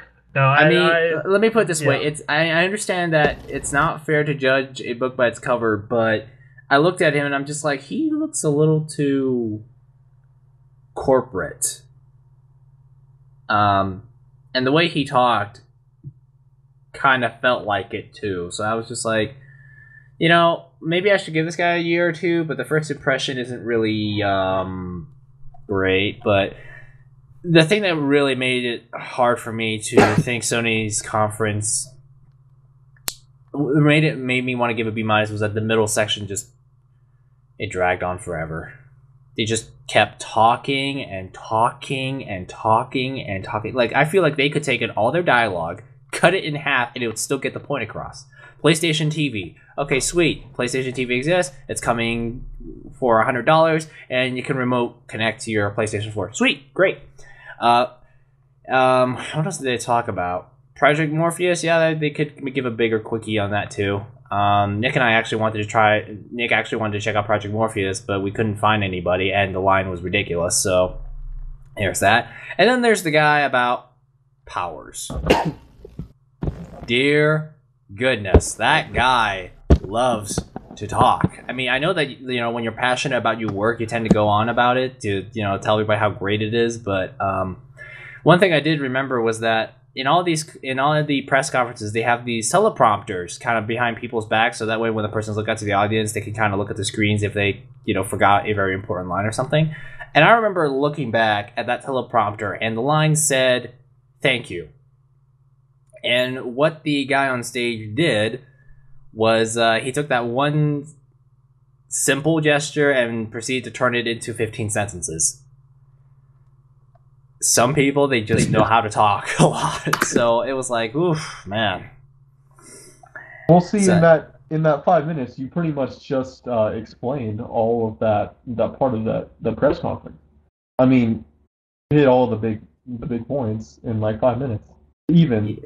Yeah, and then they showed more games. It's like, hey, there is now a remake of Grand Theft Auto 5 because Grand Theft Auto 5 could barely run on an Xbox 360 and PS3 as it is. So hey, let's remake the game.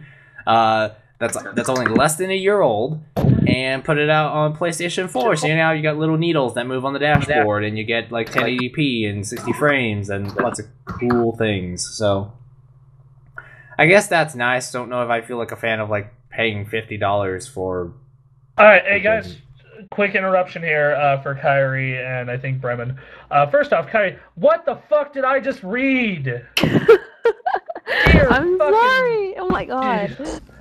Never sleeping ever again. Right? That was some really fucked up shit, but Right? I'm glad I don't have to sleep, though. I'm glad I Oh don't my have to god. sleep. Yeah, no, Alright. you get to go work your graveyard shift. I'm thankful I don't have to be up until fucking noon. Or I get to go until fight before noon. crime at night. That's a lie. You get to go make people look pretty. Well, That's right. I do. It's true. I mean, that's the long term of what happens with you. The long term of what happens with my job is I ruin America. So. God bless you for that. Okay, guys, I gotta go. I'm sleepy. Good night, And we're going Missy. camping tomorrow. Bye, Good guys. night. We love you. I love you. Love you too. Alright, Bye, guys. Kyrie. Love you. Bye, Bremen. Bye, Bremen. Bye, Kairi. See you guys. Bye, Bronson. Bye, Anthony. Bye, Bremen. Oh, goodbye. You're forgetting John. Bye, Oh, John. yeah, bye, John. Dude. Bye. Okay, bye. Have a good night. Good night. Don't. I feel a bit bad that John keeps being forgotten. I mean, even He's- I'm guilty of that. He's new. It Yeah, I'm happens. not offended by it. Don't worry. He's new. We're gonna integrate him.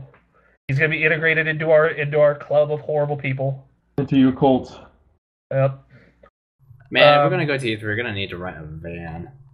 Well, I mean, next year I'm hoping Like at that this point, freaking to put 3 of us into a car was already enough of a problem because there was a lot of stuff in the trunk, and the cooler had to go. The cooler wouldn't fit in the trunk anyways, even if we tried. So it had to go on the back seat. So, you know, like with 3 people, the car was already kind of stuffed as it is. So it's like, man, we're gonna bring 4 people in addition to like driving 6 people around. We need a van or a really, really big normal car with a bench seat. is that your hint for me to finally just go cave on that Crown Vic? Is that what Well, we're we trying could to do always here? rent a car, but you know, Yeah. we'll figure that part out next year because renting isn't cheap. What I want to do next year is we only had 1 camera team this year because we only had a camera. Well, a Yeah, we camera only with have- a microphone hookup. Yeah. So I am Who gonna knows? be Maybe taking- next year we'll have more. Yeah. I'm taking my tax return or saving up for another camera this year. So we can have 2 interview teams next year. So this year we did 16. Maybe next year we can do double that. Oh God. Anthony heard that thought. He's just like, oh god. Oh man.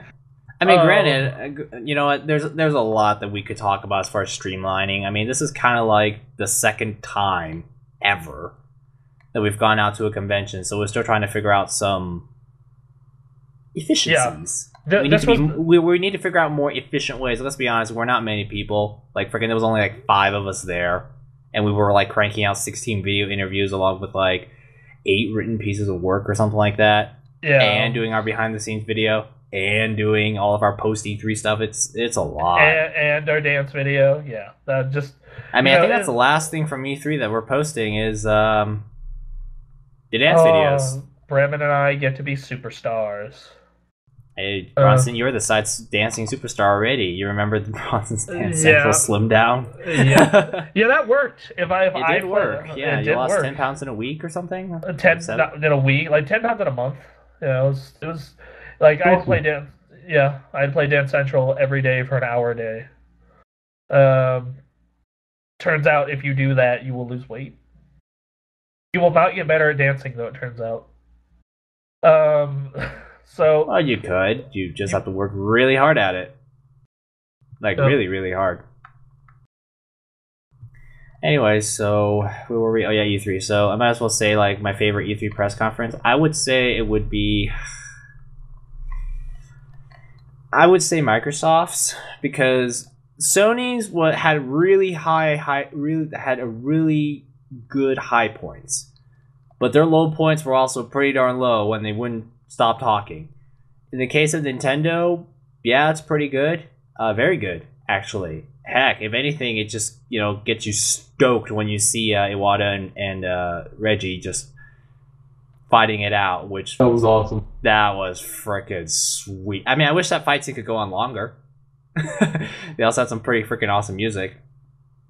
But in the case of Nintendo, I wish they had more. Because it was always the case of like, man, I want to know more. I want to know more. And like, for example, it's like, hey guys, here's a Zelda. Here's only 10 seconds of it. Okay, peace. Just- I think for me, my number one was Sony. Like, at the end of the day, for me, like, presentation isn't what really matters if you show me amazing games. And Sony had the games I cared about. Like, or they had the games I cared about, and even if they weren't exclusive, they got some content only for their platform, or they are the better version of the game on their platform. In the case of Sony, I kind of, I saw. This is just me personally. I just somehow interpret how good they make their presentation kind of helps me decide, okay, how much attention to detail do they put into running system. Granted, they kind of have a different show planner who probably isn't related to video games in the slightest, but still, it's kind of like that. It's like for me, watching that original Kinect presentation Microsoft gave at E3 a long time ago, that to me just seemed like, man, I don't like Xbox anymore. Like, it's what it does. It's like, yes, just because their presentation had some hiccups and some dragging moments doesn't mean that the system is bad. That's true, but at the same time, everyone's watching and wants to get stoked about your stuff, and yet they find it a hard time to get stoked about when you're just talking about Morpheus and PlayStation TV and Power. Yeah, no, I definitely get that, because it kind of gives this feeling of boredom. It's like them talking about sales charts. You just kind of like, okay, but I kind of want games, which is why I like Microsoft so much. They sit down, they're like, okay, guys, no BSing around. You want games, you want to be excited. Here's 90 minutes of it, and I really, really like that, because it's like, at the end of the day, why am I buying a PS4 and Xbox One? It's because I'm playing games on it. I'm not going to ever use my Xbox One to watch TV, because, well, the Xbox would be sitting on my desk, so I have no access to TV on it. Movies, well, I have a ridiculous amount of electronics on my desk that can play movies, PS3, computers, stuff like that. Media features, hey, I've already got that. I don't really do media, okay? I don't rent movies on my game consoles. So for me, I do a lot of that stuff, not all of it. The thing is, for me, though, is like, Sony's highs were so much higher than anyone else's. Sony's lows were pretty darn low, too, in my opinion. Here's the thing, though. Sony showed me that fucking Batman trailer. That was the most interesting thing out of all three press conferences for me. Okay, and then you have people like me, and then you have people like me who are like, well, I'm not exactly the big fan of a Batman game. Yeah, I get it. That's probably like saying, like, who doesn't like Batman? You don't like Batman. That's like saying you don't like the Beatles, but at the same time, it's like, but I kind of don't care about that game.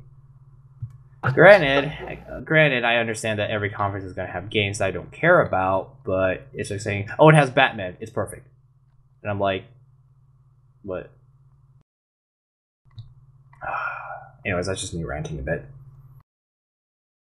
All I know is like, Nintendo showed games, but I feel like they could have showed more, but that's Nintendo. They kind of always kind of lacked on the games front, and they make it up by saying, here are some games that will get you more stoked than any other game you've seen so far, which is what Nintendo is good at. They don't show much, but what they do show usually gets you stoked. Microsoft was just like, no BSing around, here's nothing but games, and Phil Spencer actually still seems pretty darn cool. And Sony's was, I still gave them a B-. It's still good. It's just, it kind of bothers me. See, the way you felt about Sony, I felt about Nintendo. Like, there's so many points in Nintendo Direct where it just fucking dragged. Like, how long did that Yarn Yoshi thing go? Like, just... The Splatoon thing kind of went on for a while, too. Yeah, Splatoon went on too long. I don't understand how you could say that Sony didn't drag on. It but did. You can say Nintendo did. No, it did drag on, but like the highs made up for it. Like, that's the thing. Like, they showed that Metal Gear trailer, the Uncharted trailer, that last Metal Gear trailer. Okay, look. Are we gonna? I'm just gonna say I have a personal problem with it. That doesn't apply to anyone else. Apparently. I hate it when a trailer is edited quite mediocre. Badly. When the editing of the trailer is mediocre. Because I remember seeing on that video, it says, this trailer was edited by Kojima himself, and I was like, ooh, this is going to be a little rough for me to watch, and it was. I was like, maybe it was better if they just had one of their Konami editors that edited all the other trailers to do this one, because having Kojima on this was a little painful for me to watch, because freaking mediocre editing, anyways, nothing against Kojima, but it's like, I'll agree with that. Like, it was not the best edit in the world, but they chose a really good song for it. I will say that. I mean, at least Kojima has like good taste in the music that he picked for it. All the trailers for, I'll say this: every trailer for Metal Gear 5 has had just fucking amazing music. Like, I have downloaded every Metal Gear 5 trailer music so far. Kojima's like great as a visionary, but but again, he edited that trailer. It's just a personal problem I have. How fucked up? Like, here, I want to talk about Metal Gear 5 for a minute. How fucked up is that game gonna be? Because like we already had this discussion. We freaking saw Ground Zeroes, and that was already brutal. And that's just a prologue. I mean, that was only a prologue. Like, the opening to this trailer is like fucking dead bodies being eaten by a buzzard. And like children fighting and waterboarding and just it's like, you mean like people? You mean people that barely look 18 now? Yeah. Well, I mean, I want to elaborate on that a little bit, and these are my thoughts on it. And in the earlier Metal Gear Solid games, I mean, like the prequels from Metal Gear 1, you see Big Boss as the hero. Now we're starting to see him become the villain. That's why I believe that everything's starting to take a darker tone. I mean, there's a part in that trailer where you don't know if he stabs this kid or not. You see him plunge a knife, and then it goes to a different scene. So that's a good question. Like, it has me any darker. Okay, so if we just talk about the Big Boss timeline, so we're gonna ignore Metal Gear Solid 1 and 2, and then you look at what happened to end of 3 was pretty up and down, but the end of 3 is the saddest ending to a video game ever, besides maybe The Walking Dead. They're kind of tied for me. Then you look at what happened at the end of Portable Ops, and then Peace Walker. Like, Big Boss and then Ground Zero is like, Big Boss is going to be fucking broken at the end of this game. Yeah. And you see why he becomes the evil fucker he ended up being in Metal Gear, not Metal Gear Solid, but Metal Gear 1 and 2. Yeah. Go ahead. Sorry. I think what we're seeing here is just character development is all. I mean, you can't have you playing a good guy turning into a bad guy without him doing some bad things, without some bad things being in the game, and you kind of saw that in the end of what am I drawing? The prequel, Ground Zeroes. And it kind of goes from there. He has everything that he strove so hard for in Peace Walker, destroyed, and it was all right in front of him. I definitely can see that. I'm really starting to enjoy video games. So, video games as far as writing goes has always been hit or miss. Like, the best video game writing usually hits like average level books. And kind of above average movies. But like last year with The Last of Us and now this, I'm glad that games are starting to take like a darker tone and not just dark for the sake of being dark like Gears of War and just trying to be adult, but actually being adult and exploring topics that are more mature and adult. Like Last of Us explores, Spec Ops: The Line, that's another good example. Yeah, the Last of Us explores like, okay, who is us? Who is your family? Who are your allies? How far would you go? Like, did Joel do the right thing? Like that. There's and some games have done that. Like Kojima's earlier games kind of did that, but we're starting to get more of them, and I really like it. It speaks a lot about the medium. It's just such a shame that it also happens to just be anchored down by other shit. But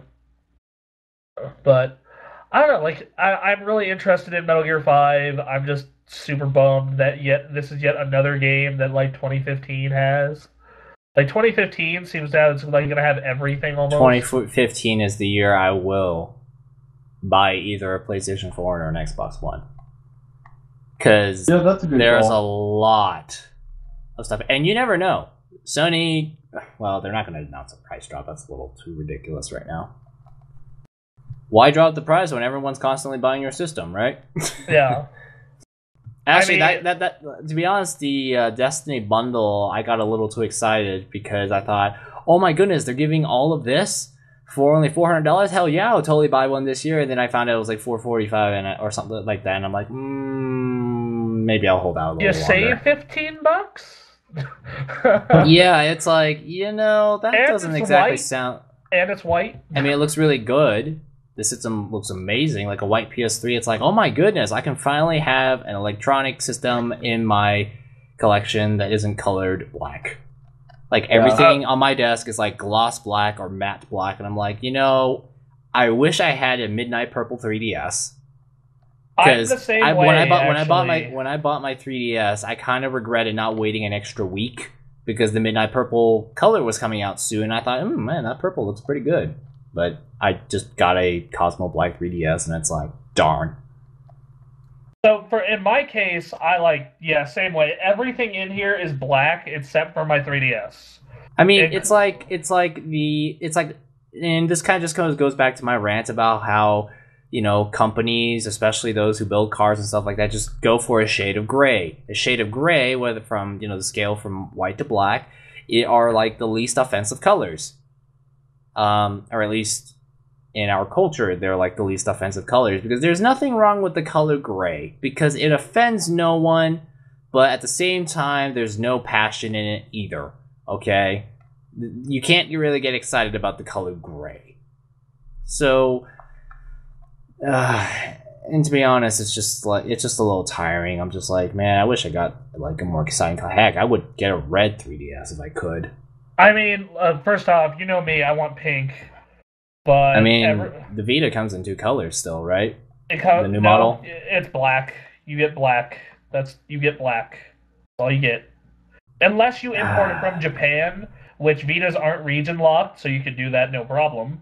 So if you're willing to import a Vita from Japan, you can get pink, yellow, silver, blue. Yeah, it's gonna white. be more expensive, but yay, colors. Actually, in the past, I was kind of like a little pissed off. I was like, I want the Fire Emblem 3DS, but I bought my 3DS early, so I bought mine at launch. I bought mine at launch, and like 4 months later, they're like, "Oh, we're dropping the price, and we're releasing pink," and I'm just like, "Fuck!"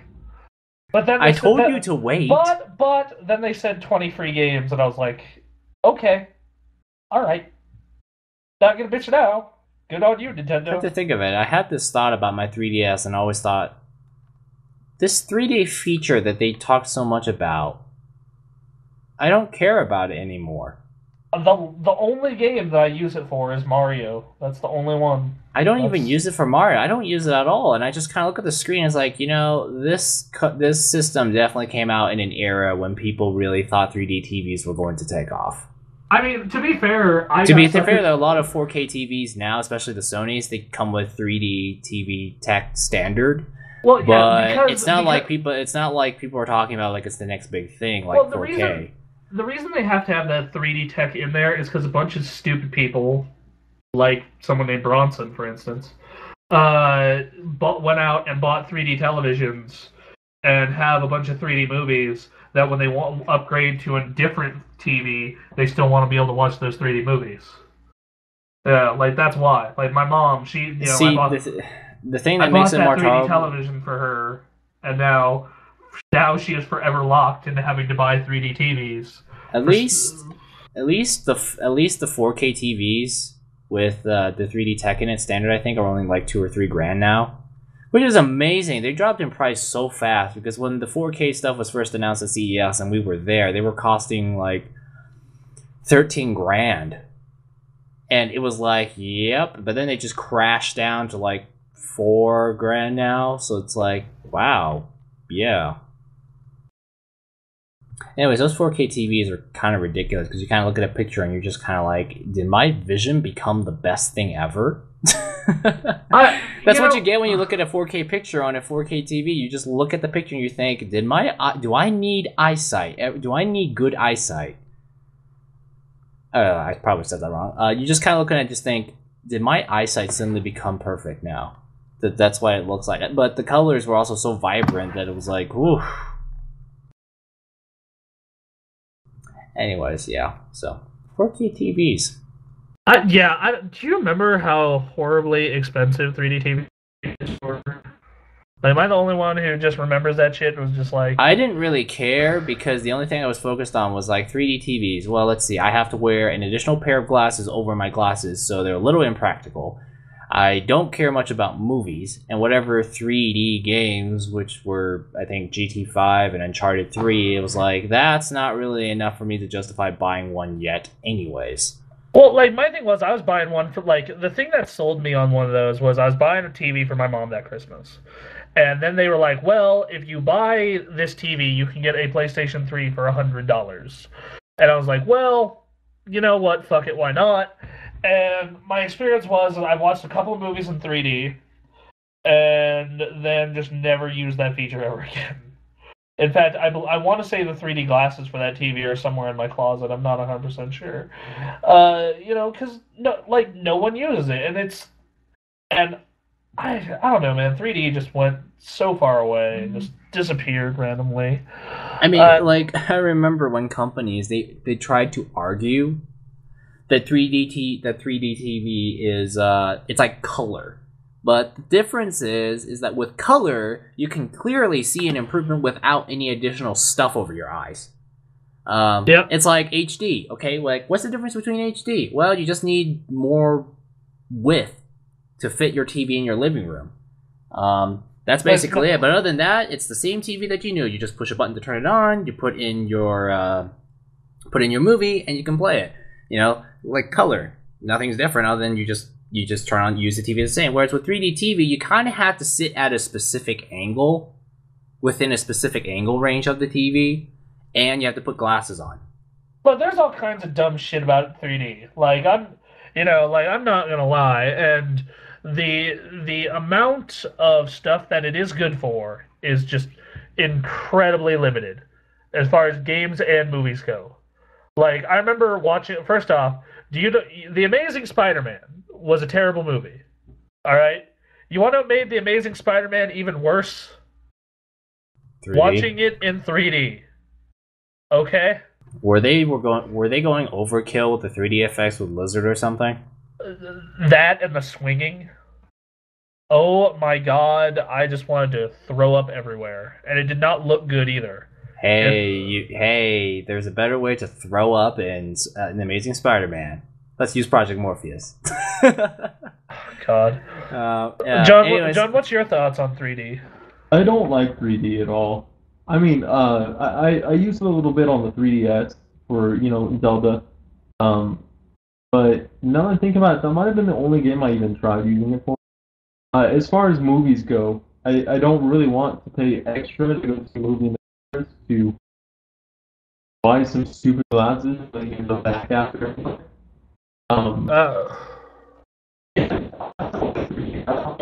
Hey, John, your connection's kind of rough. Are you by your router? Because your voice lagging. Hello? Yeah, I'm sorry. Is that any better? Yeah, that's better. Okay, it was actually just my mic. Anyway, yeah, I'm not a fan of 3D. Okay, so yeah, it's just like you could tell the 3DS was designed in an era when companies were really trying to push 3D TVs as the next big advancement in TV. When really the next big advancement in TV that people were actually sort of caring was 4K, and even then, 4K is not really as huge of a jump. It's not as huge, so yeah. Alright, so how did we get there? Dude, you were asking the wrong question on this podcast for that. You are, yeah, no, To be honest, though, 1080p is still very, very good. I mean, it's like the 1080p TV that's in the living room is it's gonna be 4 years old, and you know what? Hasn't aged one bit. Maybe Bronson's TV is finally showing its age, but even then, it still looks pretty decent. like my TV was one of the early HD TVs, and it's still like, I mean, John and Anthony, you guys play on it every week, pretty much. I mean, does not look bad. Yeah, I mean, Oh, it's not the I think the thing that that TV struggles with is that the fact that it's a projector, not an LCD type display. So you don't really, I don't think you get the same pixel sharpness, but it's still pretty good. I think the biggest my biggest issue with it, as far as like comparing it to newer TVs, is actually not the sharpness, it's the color. Like that's where I notice the difference. Like I'll play on my mom's TV or newer TVs, and I'm like, oh yeah, the sharpness I kind of noticed it, but the thing I really noticed is just color. This color looks so much better on newer televisions. Yeah, your TV just kind of looks a little tired out. Yeah, the color looks tired out. I don't know if that's because your bulb is dying or something, but dying after 4 fucking or 5 I mean, years I still can't believe I'm still seeing that message and that thing still hasn't given up yet. It's like my car, it just won't die. I mean, well, unlike your car, it doesn't break down. Yeah. It actually works, whereas your car is, well, it's 30 years. Anyways, yeah, 3D TVs. Whoa. Oh. I think the only 3D... I think... I know I saw 2 or 3 movies in 3D in theaters, because it's like, oh, if you want the best place to get 3D, it's going to be the theater, right? So I watched Toy Story 3 in 3D, and I just remember thinking, I don't think this movie seems that much better when I put these glasses on. I remember that. Okay, so any other topics we want to talk about? I don't know, not really. Like, man, this is the driest summer in years. Like, I know we normally bitch about how dry summer is, but no, really, like, we are not doing a new 60-minute ad. Like, we have 2 60-minute access games until the beginning of August. There's Mario Kart and Valiant Hearts. So that means that Bronson, John, and I are gonna have to dive into our games libraries and find something. I know we're gonna be doing Super Metroid once because it is the anniversary and all. But yeah, like no one's ever talking about that. But like that's the other thing too. Is like as much as I would love to see a new Metroid game because I like the other M and I do like Metroid Prime 3, it's just they won't make one because Samus is a popular character. But Samus's games are not as popular. Yeah. Except Super Metroid and Metroid Prime. The first Prime. Yeah, the first Prime, yeah. So it's just like Metroid games just aren't exactly hot sellers. Samus is popular, but not her games. Oh, that's a pretty rough way of putting it. Ouch. Oh, don't worry about it. No, I definitely get that. So like we're gonna have a pretty barren like our first 60-minute access recording after these 2, which will probably occur. Mario Kart's this week. I think Valiant Hearts will be next week. If we're lucky, it'll be Saturday the 2nd or August 2nd. If not, August 9th. I mean, but the good news is that means we'll probably finish Okami finally. Yeah, that's something that gives us time to do. We really need to finish that, and then we'll be like, okay, Super Mario Ghost Playtime, we're not going to visit you until Penny Arcade, and even then that's like a year and a half. I might even just say fuck Penny Arcade and just pick something else. Let's go for a short game, and I really do mean a game that's proven to be short. Okay, yeah, we can do... or it's a game that we are very familiar with and know the in and outs of. We can do Halo 2. I've been wanting to do Halo 2 for a while. We could, but I feel like that's something we might want to wait until the anniversary comes out better. Yeah, I thought about one of the Batman games, maybe. Those aren't exactly long. Like, I think... Well, how long is Arkham City? Arkham City, I want to say, is 10, 12 hours. We I can don't play think it Arkham. was longer than Asylum. We can play Arkham City because I got stuck. Yeah. Sticking with our trend that the RPG man plays the action games and the action man plays the RPGs. Yep. Whoa. Great. By Yeah. the way, John, in case you're wondering, it's like for some Bronson's better at action games, but he plays the RPGs of the show, and I'm better at RPGs, but I play like the action games. To be honest, though, Kami is kind of Zelda-ish, so maybe that helped me a bit. I mean, yeah. Like, that said, though, like, having me man Chrono Trigger, it was just the most... It was the worst decision It we was could have driving made. you. It was driving me and Joe crazy, particularly Joe when he was a guest there. It really drove him crazy because he realized that frickin' Marl had the second worst bow in the entire game for pretty much most of the game. That was brutal. Yeah, I just... Oh, man, Chrono Trigger is such a good game. And Chrono Trigger did break into my top 20 favorite games of all time because of that playthrough. But, man... Like, just... Like, and then I love how, like, we play Penny Arcade as our next game, like 2 weeks later.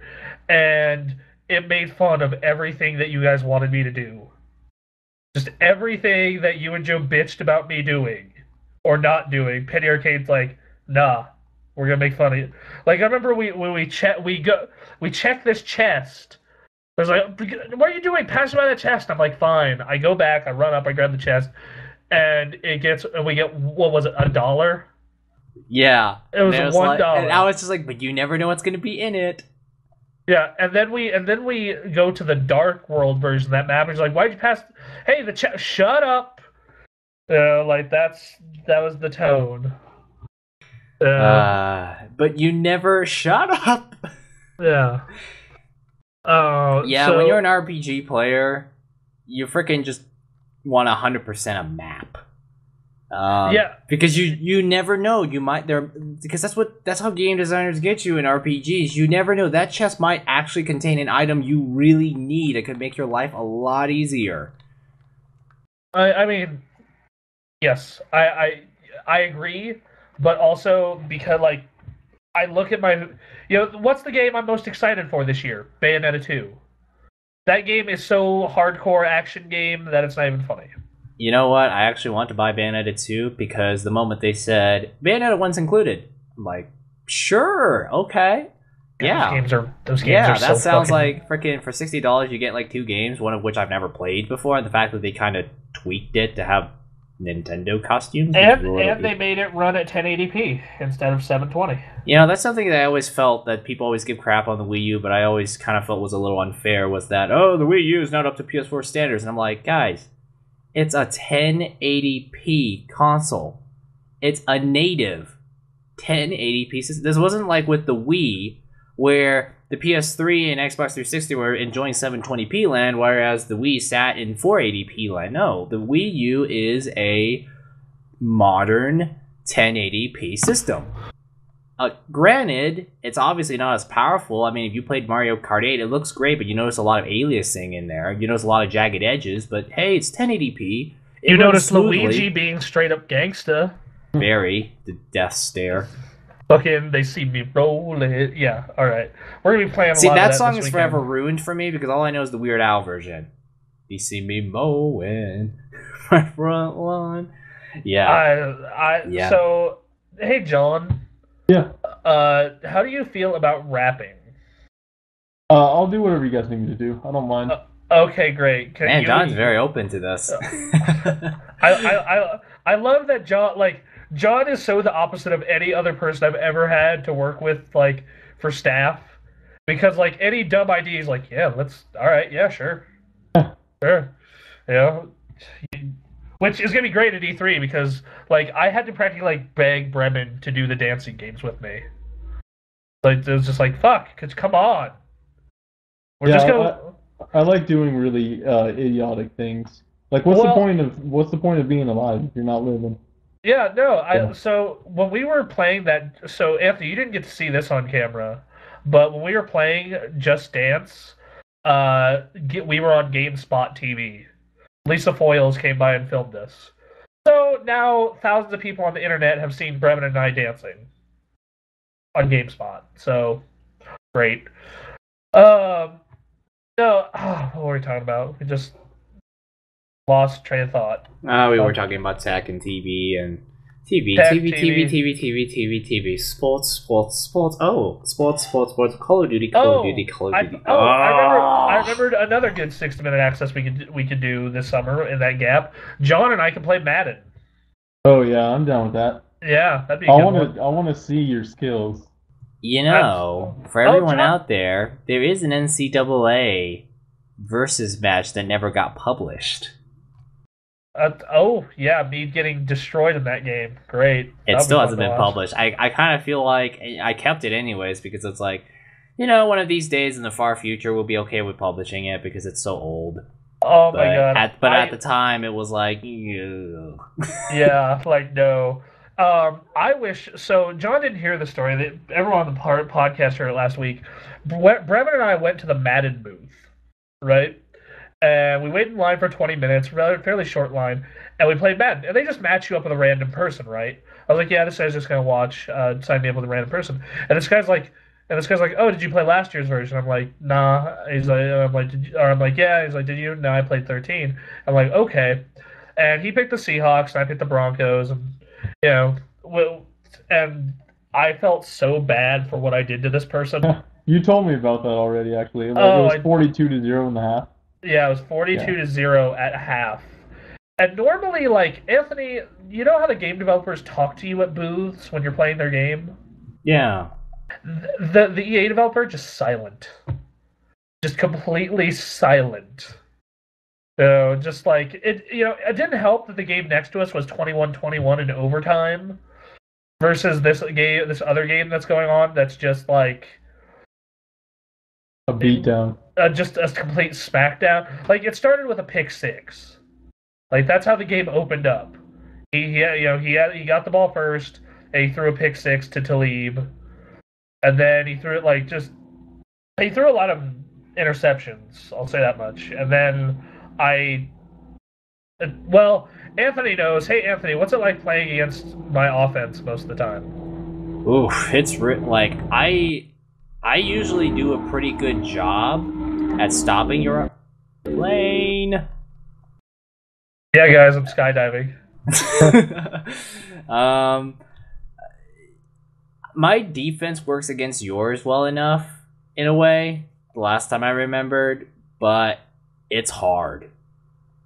It's hard, like, freaking, and that's just me being an extremely good person on calling out defensive plays and having good players to do it, but it's hard. Because Bronson, he will call out maybe like 5 or 6 audibles a play because he notices that one little thing that may seem off on your defense and then just straight up exploit it. That's how hard it can be sometimes.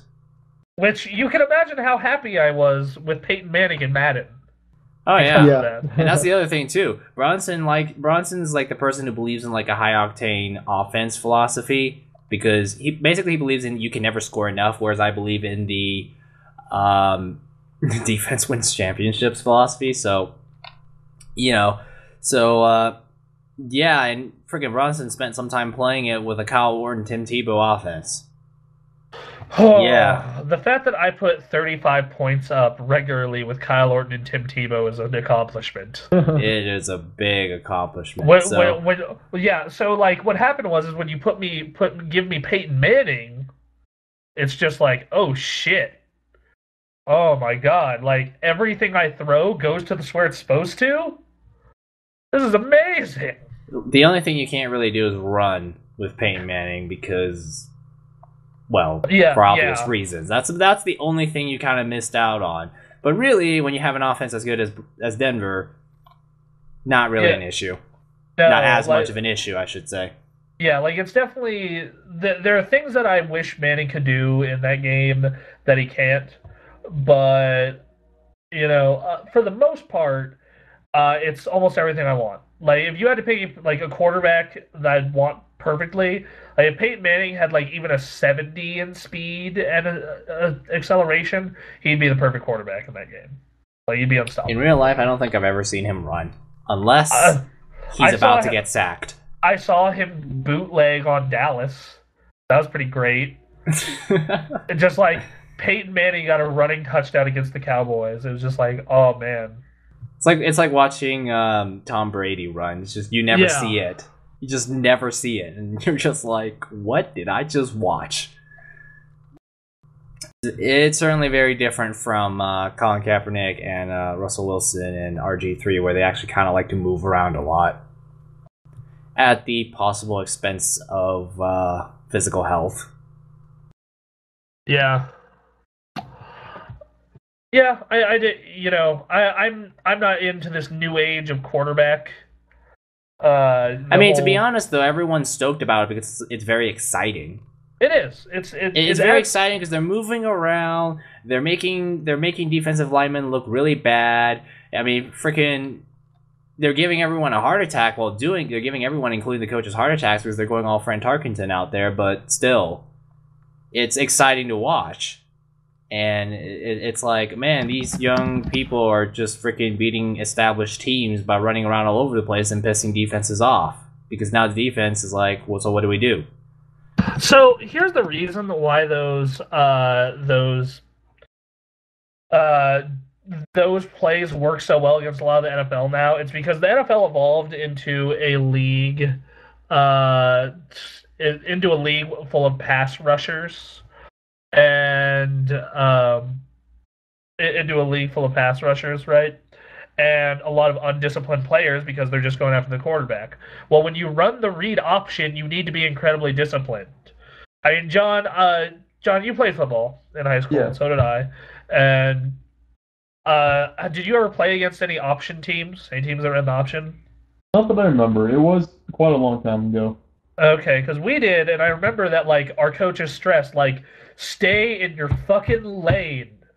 Do not get out of your lane.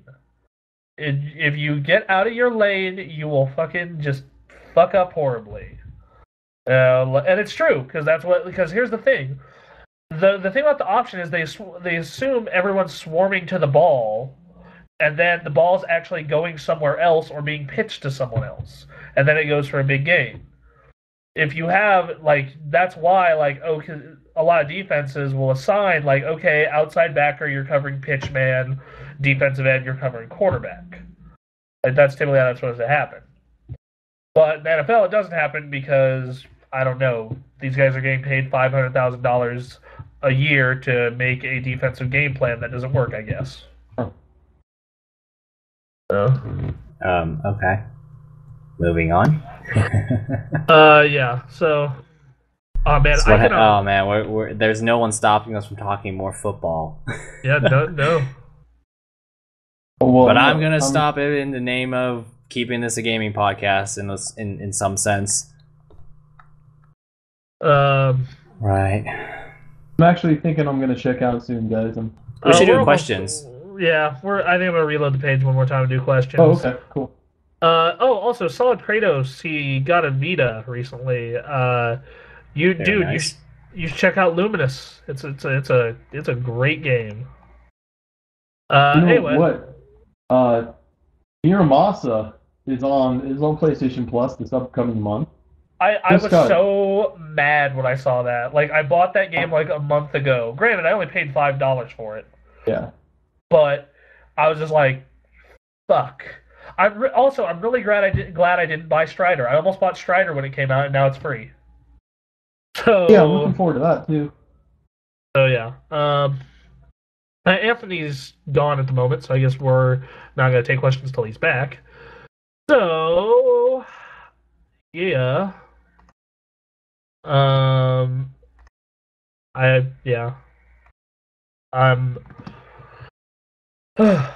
tired. It's hot. Yeah, I hear that. I'm like, I'm liking this whole podcast getting done at 10 o'clock, though, because just so you know, you might want to take a nap in between when you get off and doing these on Wednesdays. yeah, I tried.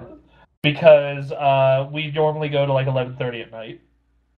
And typically, the only person we typically allow to leave are Kairi and Bremen because of circumstances. Because Kairi, for her, when this podcast ends, it's 2 in the morning, and for Bremen, he works right now. So, like for Anthony, myself, and Nick, we just kind of have to do it. The reason Nick's not here is he's taking care of business for the site.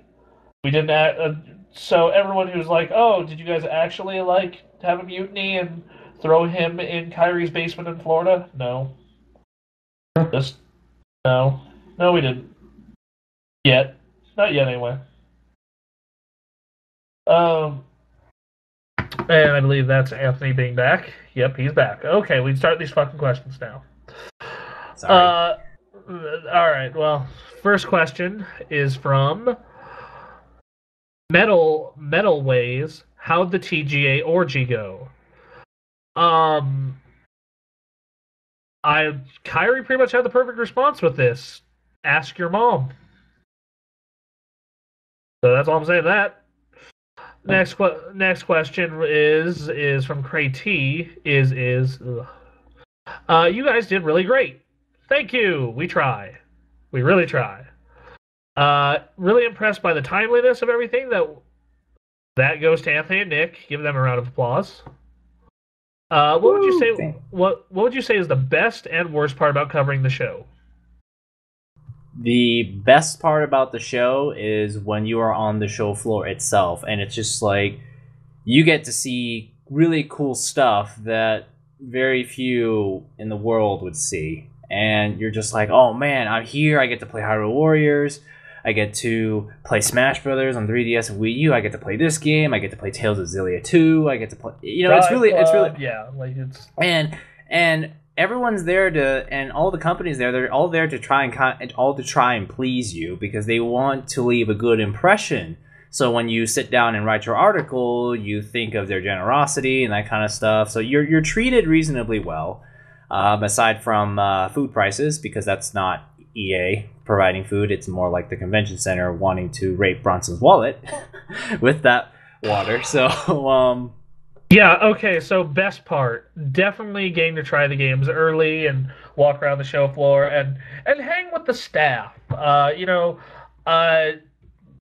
Anthony, I didn't get to see Anthony as much over the weekend because we broke up into 2 teams, and it was Bremen, sometimes Kairi and I, and then Nick, sometimes Kairi and Anthony. So I didn't get to see them as much, but it was really fun hanging out with everyone when we got the chance. That was like one of the best parts too, is that at least in this case it was kind of cool to be like, our first event was CES, but that was really, really corporate, and it wasn't exactly related to gaming, because a lot of the stuff we were interviewing for was more like Nvidia and then Sony-ish, and it just wasn't very gaming centric. Whereas with E3, it's very gaming centric. So everywhere you look is something related about video games. Hey, I'm at the Square Enix booth. Guess what? They have Kingdom Hearts 2.5 HD Remix up. They have a new Theater Rhythm up, and then right next door is Capcom with their giant stage. So it's kind of cool. You also don't get. I also like that you don't get that much crazy with it. I guess I tend to prefer a more professional setting, and that's what E3 is. It's a trade show. They try to make it fun, again, to leave a good impression, but it's not like a gigantic party where things are out of control. So I said it's tied for my favorite event, and the reason I say that is because I like the accessibility to be able to get to the games at this one, and to be able to chat with the developers at this one. The reason it's tied with PAX is because the exact reason you said. PAX is basically just one giant 4-day party. Yeah. Like PAX and E3 are different. Again, there's a very clear difference. Everyone's like, oh, I want to get to E3. Yes, E3 is totally awesome because you get to play games that no one else gets to play. Like, I wish everyone could get to experience the Smash Brothers demos that they had there. But you can't unless you drive to some obscure Best Buy in some weird city. I don't know. Even then you have to contend with a ridiculous line because there aren't that many Best Buys that have it. But other things I like about E3, they keep the attendance numbers low, and in a way I'm thankful for that because you can kind of breathe and walk. You have room to move. Actually, there were 48,000 people there. I know, but you still had room to move. Like Yeah. Nick and I mean, well, obviously in certain spots, like the reception counter that you check in at EA and Ubisoft, yeah, that's always crowded. But you still had, like, when you wanted to say, I want to walk from Indiecade to the Harvest Moon spot, Yeah. you're moving a little slowly, but it's not like you're, shoulder to shoulder like you would be at CES. Yeah. It's definitely a more open event. Anyway, next question. Oh, I didn't answer the worst part. Oh, worst part.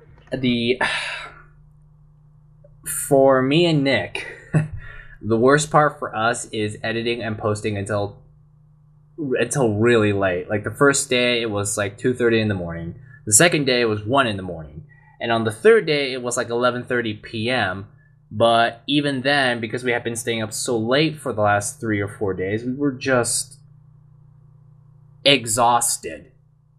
That's like the biggest thing I noticed that we all faced was just the exhaustion.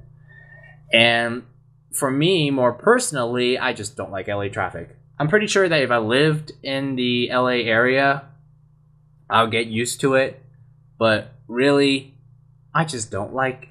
It's stressful to drive there, and the fact that covering 8 miles takes like 45 minutes is just ridiculous. But hey, what can I do, right? That's something I can't change. Okay. So yeah, for me the worst part is yeah, it's a lot of work. I mean, it's fun when you're happy that you got the work done, but the effect it has on you physically is not very pleasant.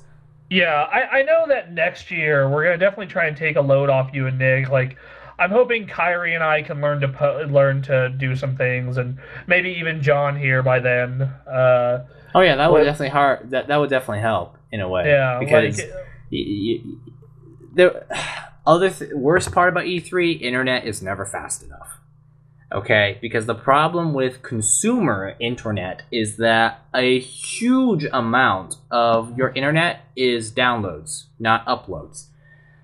This is true because, let's be honest here, you download an 8 gigabyte game, but do you upload 1 gigabyte videos?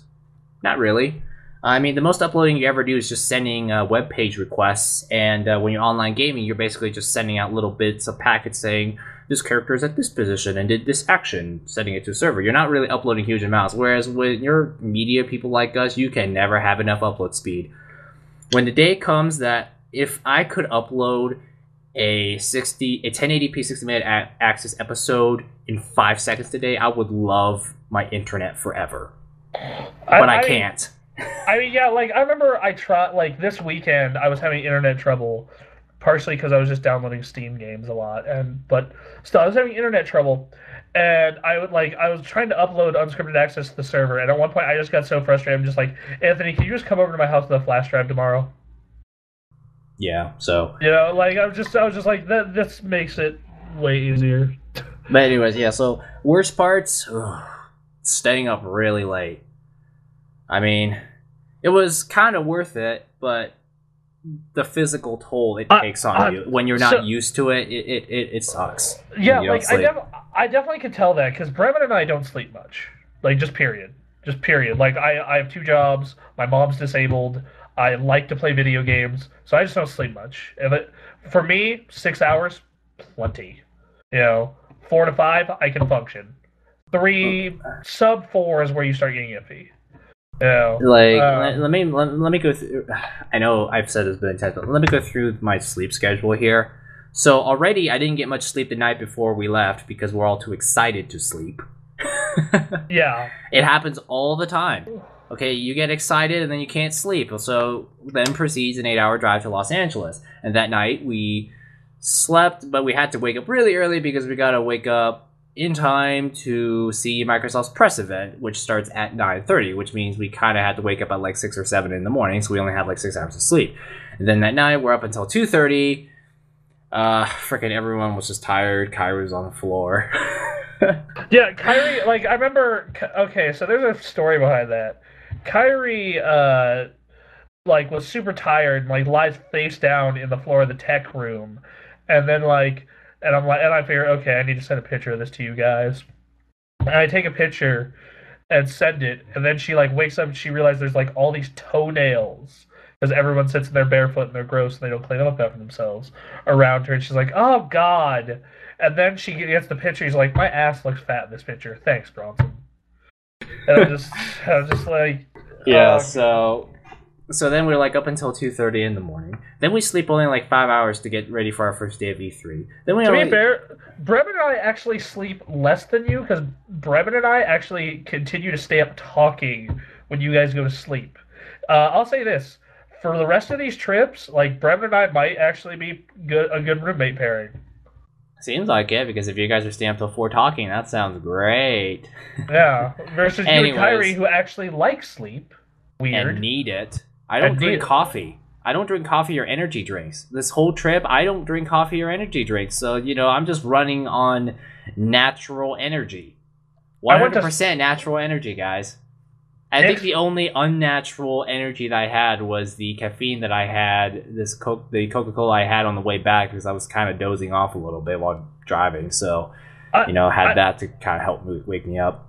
I think for me, I had Starbucks twice, and then the rest was just Coke at the cafeteria because it was cheaper than water.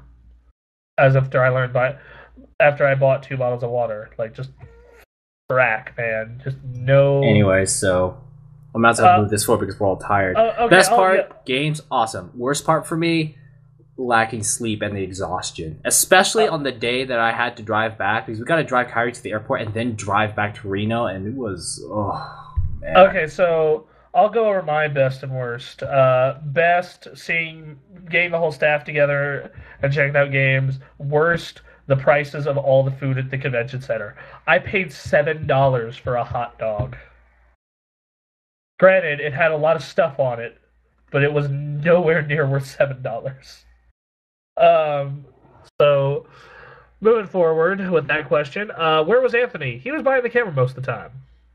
Yeah, I was for most of E3, I was Nick's cameraman. And if I wasn't Nick's cameraman, I was filming the behind the scenes stuff. So, I mean, it's all right. I'm kind of video camera shy, so for me, it's okay. Just, yeah. No, I'm actually really excited for Game Expo. Everyone, our panel's coming up. We're gonna find a way for you to participate. Be excited. And also, I'm gonna be trying to perfect my interview technique while there. So hopefully I can do that, because Nick gave me criticism, and completely valid, especially the whole eye contact thing, because I never knew where to look my eyes until he told me, so now I know. Yeah, so that's good. I had fun interviewing the Persona guy. That was super awesome. That thing that you asked him at the end was a very nice touch. Can you sing the Junis song? That was great, because it's like, this guy is definitely a Persona fan if he knows that song. Every day's great at your Junis. Like, I'm stuck in Persona 4 and have to start over and even then I already caught that song stuck in my head. Yeah, hey John. Every day is great at your Junis. John? Yeah. Can we get an every day is great at your Junis? Every day is great at your... Good enough. Cut out. But alright, so yeah, you looked exhausted in part 2. We talked about that. Much respect and thanks to you all. Yeah, we had fun. Hopefully John will be with us next year. We're gonna need a big car. Or a van. I'm looking at buying a Crown Vic, Anthony. That's all I'm saying. Okay, we'll see. I've been looking at police auctions. They're not that expensive, it turns out. Told you. Yeah. They may have I know they have a bazillion miles on them, but I think they're well maintained, and those engines are just bulletproof.